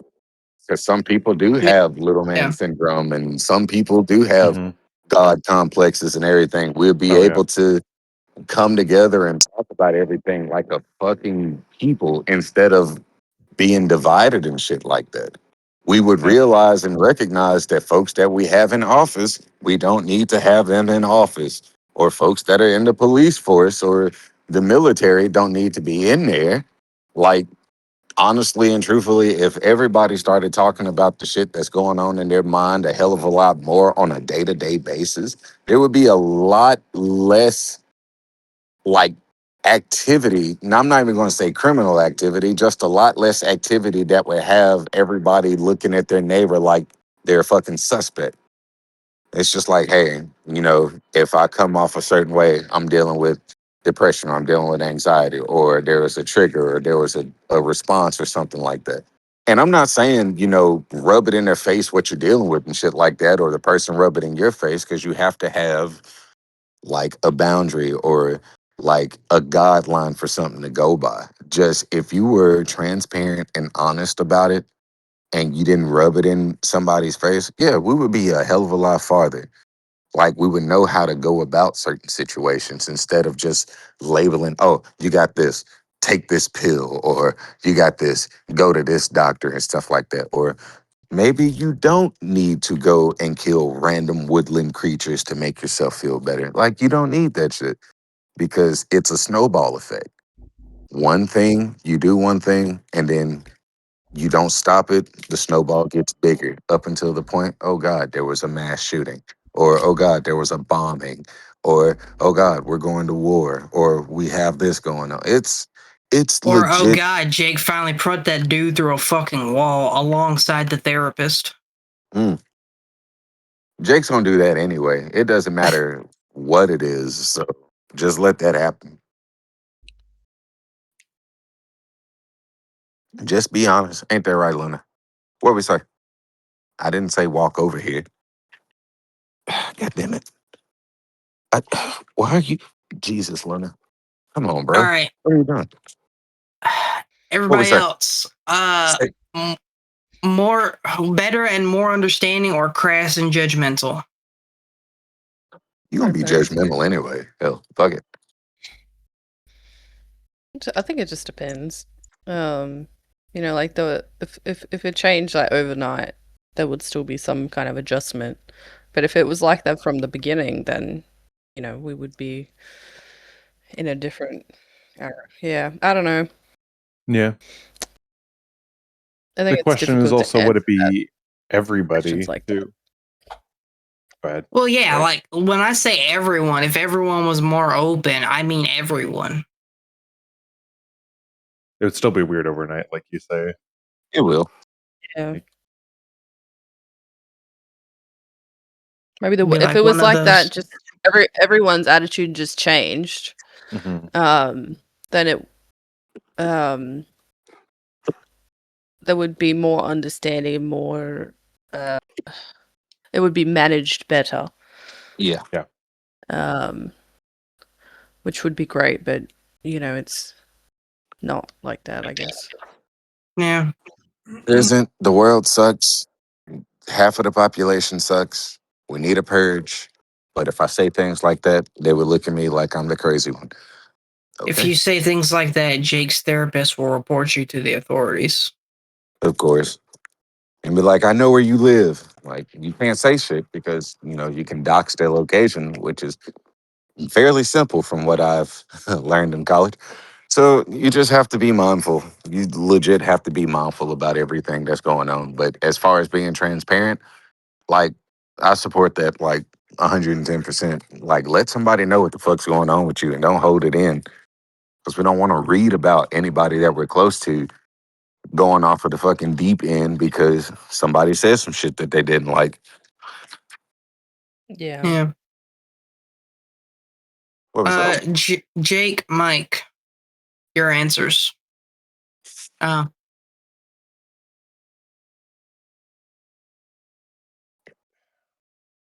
we go. I don't know. I think editors now get a zoom into that. Yeah. Oh yeah, that's stuff. Yeah. Stroke it. Screeches. Stroke that shit. Stroke it right now. There you go. No, don't you mute anything. You unmute right now, you bastard. It's been muted the whole time, bitch. Shut up. Nah, yeah, you stroke that do it, goddamn. Yeah, that's one. Do some ASMR on the mic. There it is. Oh, there it is. Yeah. Now sniff her a little. That's why Jake has the best mental health out of all of us here. Yeah. No, No, it is not. Now, Jake, get her to sniff you. Go ahead. You do it one time. That was like 87% of AJ's personality right there. Yeah, just sniff. You better have her sniff you, dirty. Oh, I don't like this. Yeah, no, same. Sexual harassment across the podcast. All right. Better and more understanding, crass or judgmental. Yes. I think maybe more disparity. That's the best way as to people say still that. be the same, but they're just going to be either able to take advantage of it more or be more understanding, all depending on the person. I feel like people will still be the people they are and just respond to whatever else anybody else puts out there online just the same way. Same goes with personally talking, but I think there'd be more kind of disparity between it all versus just like if more people are willing to say it, there's going to be more talk about it, and there's just going to be more extremes when it comes to that, I feel like. Yeah. So no, I don't know it would go either way necessarily. It really depends because people are still people and they're still going to react the same way to a lot of things as they would, even if they themselves are going to be more open as well. Yeah. I suppose you'd still just have like both outcomes of, naysayers and yay-sayers. It'd be more frequent because everyone's talking about it. Yeah. Jake, any input from you? Nope. Okay. Oh, he's feeling better after that beard rub. Yeah, that's what it is. Yeah, look at him. Yeah, he knows what he's doing when he gets off of there. Everyone's mental health is different. What role do you believe that PTSD or post-traumatic stress disorder plays in the mental health of people who have it? It makes it worse. It makes it a fuck ton worse. There you go. Everyone in agreement on that? Well, I mean, I have CPTSD along with other mental health disorders, and they've all been diagnosed and managed by the appropriate avenues. But I still, struggle with this every day. This is a big part of my life. And I'm in a constant state of hypervigilance. And it's really hard to work with, it stuff like that plays a big part in the way that people move through their day, through their hour, and even if it's only in like something that you don't even notice, it can still affect you and other people around you. But it can play a really big part in some people's lives and a really small part in some people's lives. So it's it's different for everybody, but it's definitely something that, again, I think needs to be understood and talked about more. So yeah, I think that's about all I've got for that one. Yeah.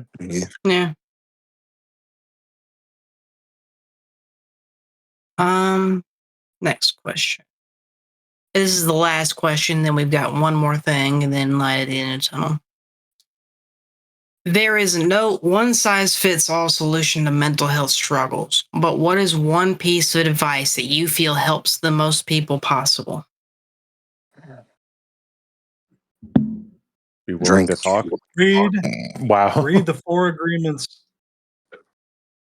That was like Serious all question. at once. Drink. So I was gonna say that was all at once. So let's try that again. Read the 4 agreements. All right. All at once on all levels of responses. I feel like there versus the just drink, and then I was saying, just be willing to talk, regardless of who, as long as you can find somebody. Really, if it's really that much that you're afraid of going to a therapist, whatever else, like, or don't have the money to, or support, talking to somebody that you can find is better than nobody. Yeah. Like try not to be afraid to reach out. Mm-hmm. And remember that you have the power to heal you, whether you believe in that or not. Yeah. It's always going to be true. It's at the end of the day, you can do it. Yeah. You just have to find that in yourself and move through that. For me, I would say it's believe that you have the strength to keep going even when you don't. This is going to sound extreme, and I'm only bringing it up now because I'm pretty sure I've said it in years past. But, I've dealt with my own mental health struggles constantly over the last nearly 20 plus years.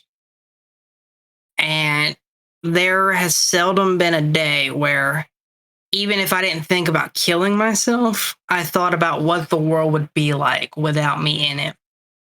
Like the whole TV episode trope where, insert main character who, has like a dream or whatever, where they see what the people that they know, what their lives would be like without them in it. And they have like a fucking revelation and, it changes their life for the better. Almost like fucking Ghost of Christmas Past, but it's not Christmas related. But those kinds of episodes have always just struck a weird nerve with me because, the dream, or if it's supposed to be a nightmare, always has it to where, either they're suffering immensely, like as if that person died, or they're having the time of their lives. Like everyone's lives are so much better because, for whatever reason, having known the character in question has, made their lives different. Like if, you met someone in college and they were like your fucking party bro and shit. So, they didn't do as well in college because, you're out partying all the time. Party, bro. But like in the dream or in the hypothetical scenario, you go and see what happened to them and they like graduated with like fucking major business degrees and shit. And they went on to become a multimillionaire. And the only difference was they didn't meet you in college. So, I mean, what the whole point of my ramble there is, nearly every day I have at least one passing thought of what if like this? And there are plenty of days where it exceeds that, and it's like, well, should I make that happen? Mm. And obviously, the rational answer is no, you should not do that. You should take a deep breath and seek help if you need it. But have the belief that you have the strength to keep going, even if at that moment you yourself do not believe that you do. Believe that you have the strength because other people believe you have the strength. And believe that you have the strength because there are people that depend on you and people that need you to keep going. Whether it's someone that is financially dependent on you or a coworker who, without you, everything at work falls apart, or even just someone who just really, really fucking cares about you. Even if it's one person, don't fuck up that person's life by making your own selfish decisions. Or by stumbling and not being able to get back up once you've stumbled. Like last year, I used that fucking car that I got, and then ended up getting sold because I wasn't never using it. And then I compared it to getting my license nearly a decade later. And I was like, if I can do it, any one of y'all can do it. Just keep going. But really, that's the core, makeup of it. If I can find the strength with dealing with that near daily, anyone can. And I don't even feel like I have the worst mental health issues that are out there. Because if mine was worse than it is, especially way worse, I wouldn't be sitting here talking to y'all right now. I'd have done giving up a long time ago. And you did that. You did that. And you need to give yourself more credit for that. Yeah. That's what I'll use to bridge the gap. I'll go, hey, stranger, I'd like to get to know you. I haven't killed myself in 20 years. Would you like to have lunch sometime? Yes. I mean, if whatever boat you float, man. I'm so proud of you. Thanks. I mean, y'all get the idea, though. Yeah. Yeah.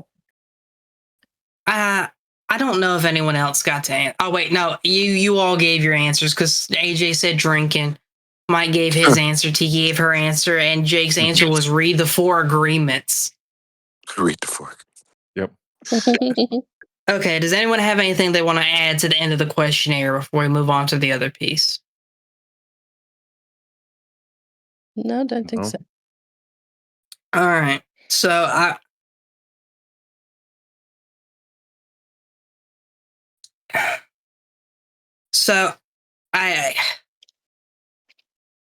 I spent all week thinking about how much I was going to reveal with this other piece. And all I'm going to say is that this is a story based off of true events that did happen to someone that I know when I was a lot younger. It's a very dark story, and it involves a lot of dark themes that was mentioned in my memo at the start of the episode. So for anyone that is sensitive to those, instances, again, I'll put, them on screen now. This is the time to click off or use the chapter function to jump to the light at the end tunnel, whatever, as AJ said, boat your float. But I'll be honest, as weak-willed and sensitive as I am, I cannot get through reading the story in my own head without breaking down. So I'm going to turn it over to Mike and let him read the story. Oh boy. All right. If you guys want to say anything during the middle of this? Okay, yeah. Real quick, I will also say that in order to protect the individual that the story is based off of, I did work with AI to make a more fictionalized version. A lot of the details have been changed. Some have been left the same. But prepare for some cheesy modern AI writing. That's it. That's all I had. As a saying, if you have anything to say during this, just let me know and I'll take a quick pause. So, yeah. Because this is a couple pages worth, I guess. So, yeah. Yeah. All right. So Monica was in 5th grade in 2008. She was one of those kids who lived more in her own head than in the room she was physically sitting in. Some kids stare out the window. Some kids tap their pencils. Some kids hum without realizing they're humming. Monica doodled. Not just random little flowers or hearts in the margin of paper, Monica built entire worlds in the corners of worksheets. Castles, dragons, knights, forests, magic staffs, little warrior girls with capes and swords, monsters with too many eyes, entire battles that no one else could see. To her, she wasn't just scribbling. She was somewhere else. She couldn't picture the whole thing in her mind. The characters moved, the battles had stakes, the heroes had names. Sometimes she'd even move her fingers slightly as if to guide them through the scene. Not enough to be loud, but enough for people to notice if they were watching. And people did notice. At that time, nobody was talking about Monica about ADHD, neurodivergence, stimming, emotional regulation, or anything like that.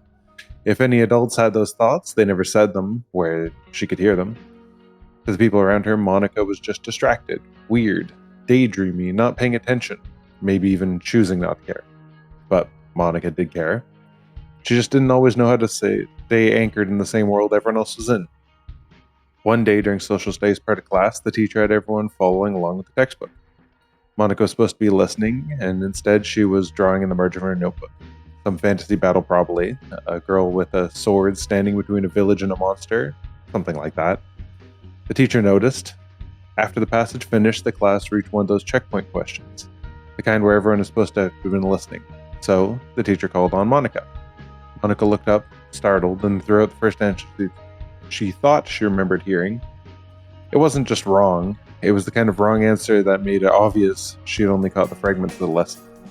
The teacher called her out for not paying attention, then the class laughed. Monica didn't say anything at first, the lesson moved on, everyone else got to continue their day. But Monica carried it with her. Later that day at lunch, a couple kids brought it back up.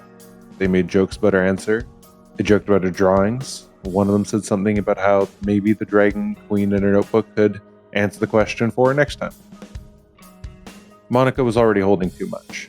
She got quiet, then she got hot, then the room started feeling far away, and then she snapped. In the middle of the lunchroom, Monica shouted something no child should have to mean. She said she didn't want to be alive anymore. The lunchroom went quiet. An adult came over, and Monica was taken out of the room. Questions were asked, notes were made, and a little while later, someone from Monica's home came to the school. Monica saw them from across the cafeteria. They were supposed to be at work, so seeing them there felt wrong immediately. They spoke with the teacher, they cried, they then came over, hugged Monica tightly, kissed the top of her head, and left. Monica didn't understand what happened yet. She understood later. On the ride home, everything came out. The adult from home was scared, angry, devastated, overwhelmed. Monica got yelled at for what she had said. She was told how serious it was, how terrifying it was, how much it hurt to hear something like that. When they got home, Monica was told to sit in her room. Not to do homework, not to clean, not to get ready for dinner, just sit. So she sat. For maybe 20 minutes, maybe 30, long enough for the silence to become its own kind of punishment. Then another adult came in the home came in. At first, the conversation was calm, almost normal, and then it changed. Monica was physically abused that night. A belt was used, hands were used, she was hit. She was screaming at, she was cursed at, and at one point the belt was put on her neck while she was told that if she wanted to die, that was how it happened. Another adult tried to interfere, tried to pull them away, tried to make it end. Monica's drawings were destroyed, her notebooks were thrown away, fantasy books and little pieces of the world she escaped into were treated like evidence of what was wrong with her. The next day, the school counselor called Monica into her office. The counselor wanted to talk about the lunchroom outburst, about the drawings, and about whether Monica understood what she'd said, about whether she understood death. While they were talking, Monica let slip what happened at home. The counselor called the principal in. Monica had to tell the story again. By the end of the day, Monica was sitting in the school conference room with the principal, the counselor, the adults from her home, and someone from Child Services. That was the beginning of the investigation. Child Services came to the house. There were interviews, there were rules, there were conditions. Monica was not allowed to be alone with the adult who had hurt her. She was not allowed to sleep in the same home under certain circumstances unless another approved adult was present. The family had to attend counseling. The adult who hurt her was watched, questioned, and evaluated. Monica was only still a child. And suddenly, she was the center of a storm she did not understand how to control. From late August into November, she moved from place to place. Some nights she stayed with relatives, some nights she stayed with family friends. Sometimes she slept in spare rooms, sometimes on couches, sometimes in rooms that smelled unfamiliar, with blankets that were not hers, listening to houses settle around her while she was wondering if she was ever going to get her normal life back. There were days she got home only because another adult was there as supervision. Someone would stay until the rules were satisfied, and then later Monica would be packed up and taken somewhere else to sleep, again and again. House to house, bed to couch, friend to relative, relative to friend. Through it all, Monica felt like she'd caused it. She thought one sentence almost destroyed her family. She thought if she had just paid attention in class, none of it would have happened. If she had not doodled, if she had not gotten laughed at, if she had not shouted what she shouted. If she'd been normal, quiet, easy, manageable. Investigation was eventually dropped. One day, Monica was sitting in a small office, spare space at home with the adults who raised her. and they were told it was over. Child services will not be continuing the case. Family could go back to normal, except normal is a strange word for something like that. The investigation ended, the rules ended, sleeping somewhere else ended. But Monica did not simply become the child she had been before. For years afterwards, certain months of the year felt haunted. The stretch from late summer into fall carried a weight she could not explain to people. Certain rooms stayed burned into her memory: the cafeteria, the counselor's office, the conference room, the spare bedrooms, the couches, the homes where she'd been safe but not home. Sleeping anywhere other than her own bed became difficult. Not because she was spoiled, not because she was dramatic, but because for a while sleeping in someone else's house meant her family might be falling apart.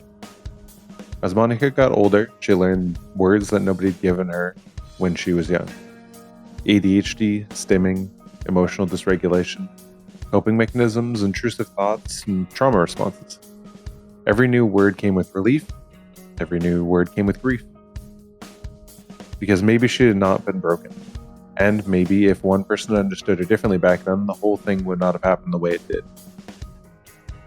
Maybe someone who had seen a child who needed help before she became a child was scared. Maybe someone who would have asked why she kept disappearing into imaginary worlds instead of treating those worlds like the enemy. Maybe someone would have understood that the doodling was not the problem. It was the signal. Monica survived. She grew up. She made friends. She found work. She built things. She learned slowly that being alive was not just an obligation to people who would miss her. It could come something that she chose for herself. But some stories do not just end because the investigation closes. Thank you for that, Mike. Okay. Yeah.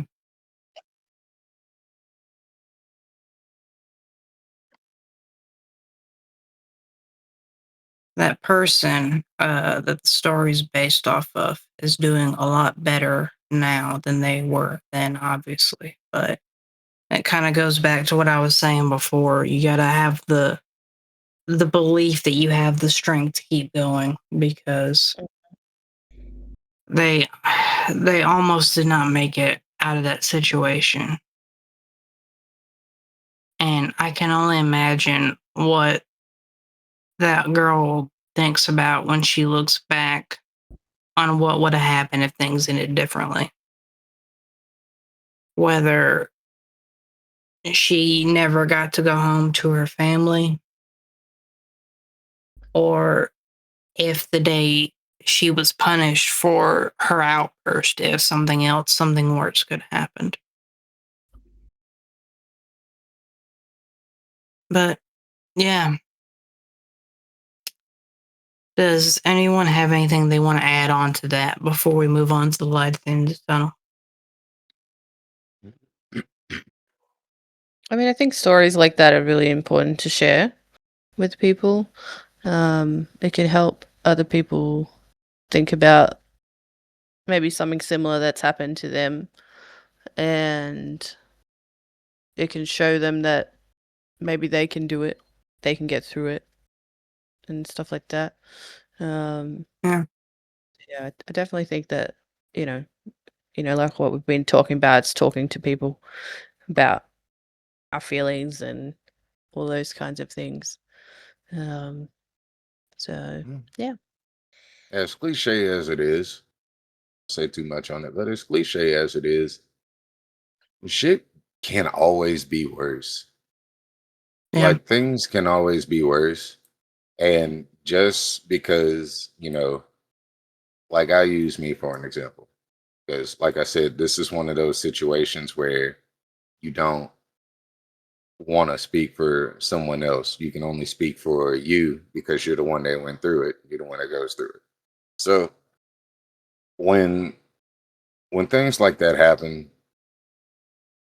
I I have a tendency to go overboard, and I have a tendency to think, deeper than what I need to. I have a tendency to push something further than what it actually is. Your worst enemy, anybody, your biggest, worst enemy is your own mind. That thing will fuck you up. Like I've had instances where I was just like, you know what? None of this matters. I don't need to do this. I don't need to be here. I don't need to be this way. The world is better off without me. And, thank God nobody heard me say that. It's just I had to sit alone with myself for the longest time and go, what the fuck are you talking about? Like it's and I literally, it's almost like I had like a split moment where I was talking to myself and it was just like, what the fuck are you talking about? Oh, the world would be better off without me. And the friends and everything that I made, they would be so much better and they'll be so much further off and all of that stuff. And it's just like, no, they wouldn't, because you bring something that nobody else has brought into their life. It's like, oh yeah, what is that? It's just like, well, look how you talk to everybody. I'm pretty sure nobody has anyone to talk like that to them, because if they did, you wouldn't be here. Or if somebody was going through something, isn't it odd how you have the right thing to say at that exact moment? Some people search their entire lives for just one person to talk to. And it's not even necessarily on a level of, a relationship or like a family member type deal. It's somebody is looking for someone to talk to, just to be like, hey, I understand that. I feel you. It's going to get better. Like, shake that shit off. And you just have to literally sit with yourself and be like, okay, so maybe it isn't that bad. You have to fucking talk yourself off of a ledge. Like, I don't want to use anyone as an example, but I'm gonna have to in this situation. If some of the people that decided the permanent solution to their temporary problem was the best way, if they could go back now, if they had a chance to be like, if I had one person to talk to, I would be better. I'm pretty sure, I'm 100% sure that they would be like, yeah, it wasn't that bad. It's like bad moments happen. Like good moments happen, they fade. Bad moments happen, they fade. Embarrassment happens, it fades. Shit fades. What doesn't fade is the pain that you would bring on somebody if you decided I'm done. Like, I don't even want to get too personal about it, but I actually had somebody in my life that thought that they reached the pinnacle of life. They're not here anymore because they had that one thought and nobody knew it until the end. And it was just like, I remember walking into the building and I was just like, oh, where's so and so? Like, you didn't hear? What the fuck? Yeah. So to this day, it is still a haunting thing to think about. So yeah, it's never to the point of it being bad. I've had a lot of bad shit happen to me. I have, like, family members, friends. I've been picked on my entire life. I've literally had friends hold a gun to my face. Literally, I've had guns in my face in my own backyard. I've had folks literally try to kill me. I've had family members turn their back. I've been excommunicated from family members. It's like shit's bad, but it ain't to the point to where I'm gonna say, you know what? I think I'm done. Like, I think I'm finished. It's never that bad. So you have to choose your words wisely, because when you say shit like that, you find out really quick who the fuck's in your corner. And Very true. and you just you don't want to bring no hurt to your family members or anything like that. And if you believe that your family members, or your mom and your dad or your brothers or your sisters, are better off without you, Do this exercise then. Take your phone, turn it off, and vanish for about 3 hours. After 3 hours, turn your phone on.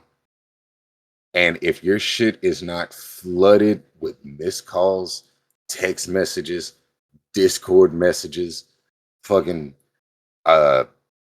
anything, if it's not, then you can I will happily drive to wherever the hell you are and I'll sit down. I'm like, okay, I'll sit with you with this. But if it is flooded with everything, not only am I going to drive you to wherever the fuck you need to go, but I'm going to sit right there and forcefully make you apologize to everybody that you hurt. Because it's bullshit.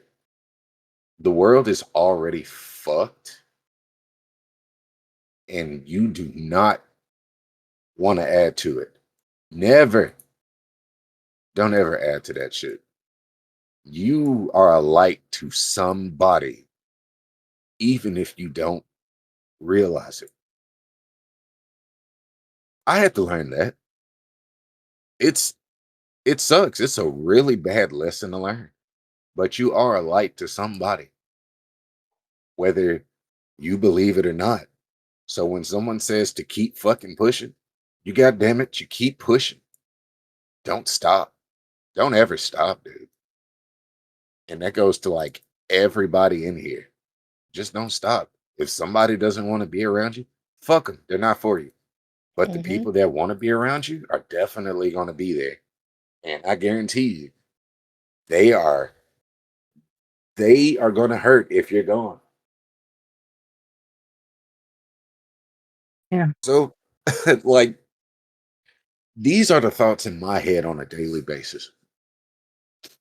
Like, I laugh and I joke a whole bunch, but I guarantee you my shit gets bad. And then I'm just like, you know what? Let's drink a little bit. Let's get it out of our system.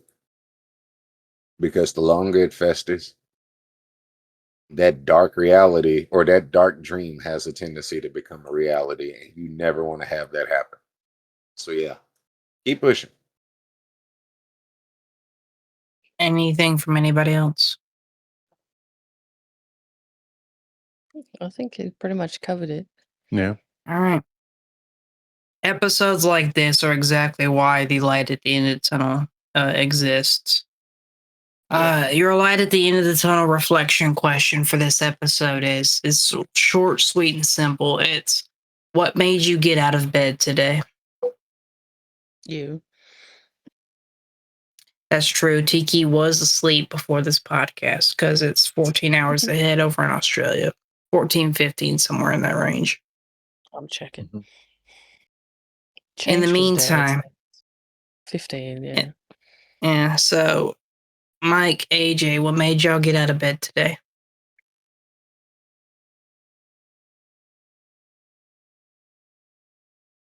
Okay, things to get ready for the day, and after this podcast, go play some games with friends that having a birthday. Since I think they didn't got me out of bed. I'm just sitting there, get everything done, and just enjoy the rest of that. Hell yeah. AJ, what got you out of bed today? There was a pee stain in my bed, and I couldn't lay in it any longer. So I was like, I got to do something about this. This wasn't, I just got a little too loose in my dreams, and it was like there was a bathroom, and I was like, oh, I really have to pee, and then, oh my God, it's me.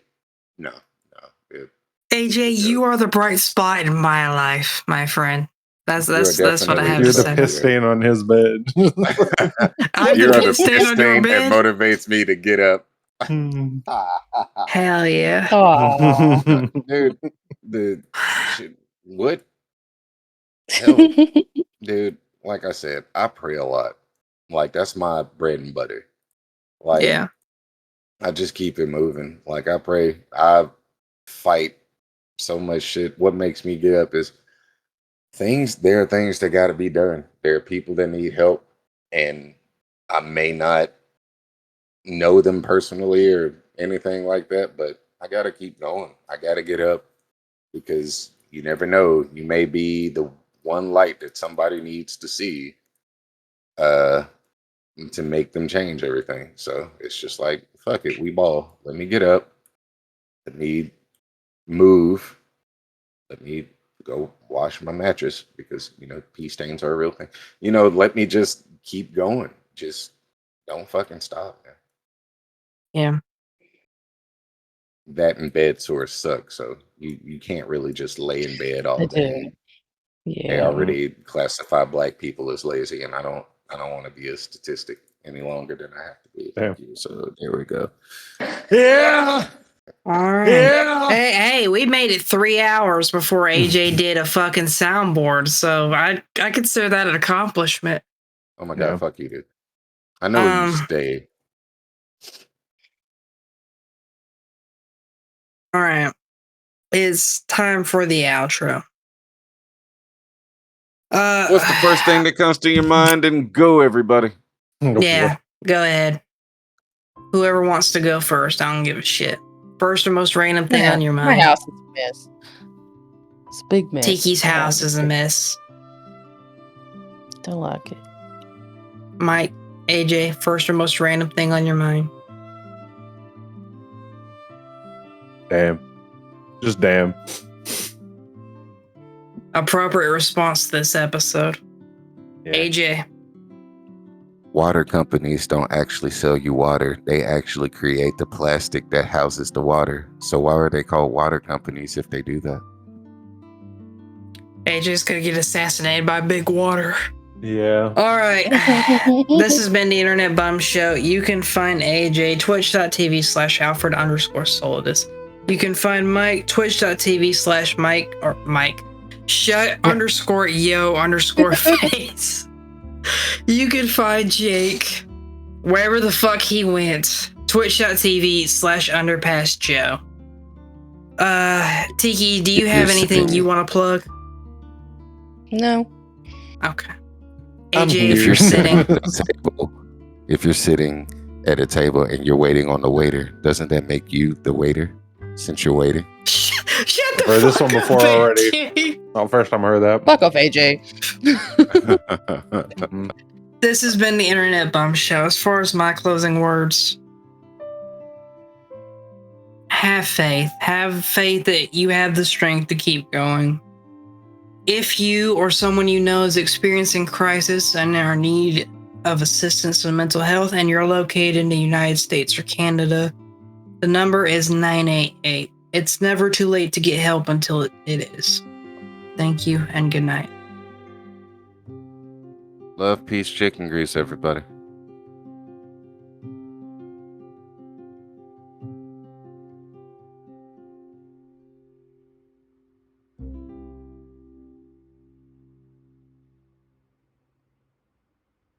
It's been muted the whole time. Bitch, shut up.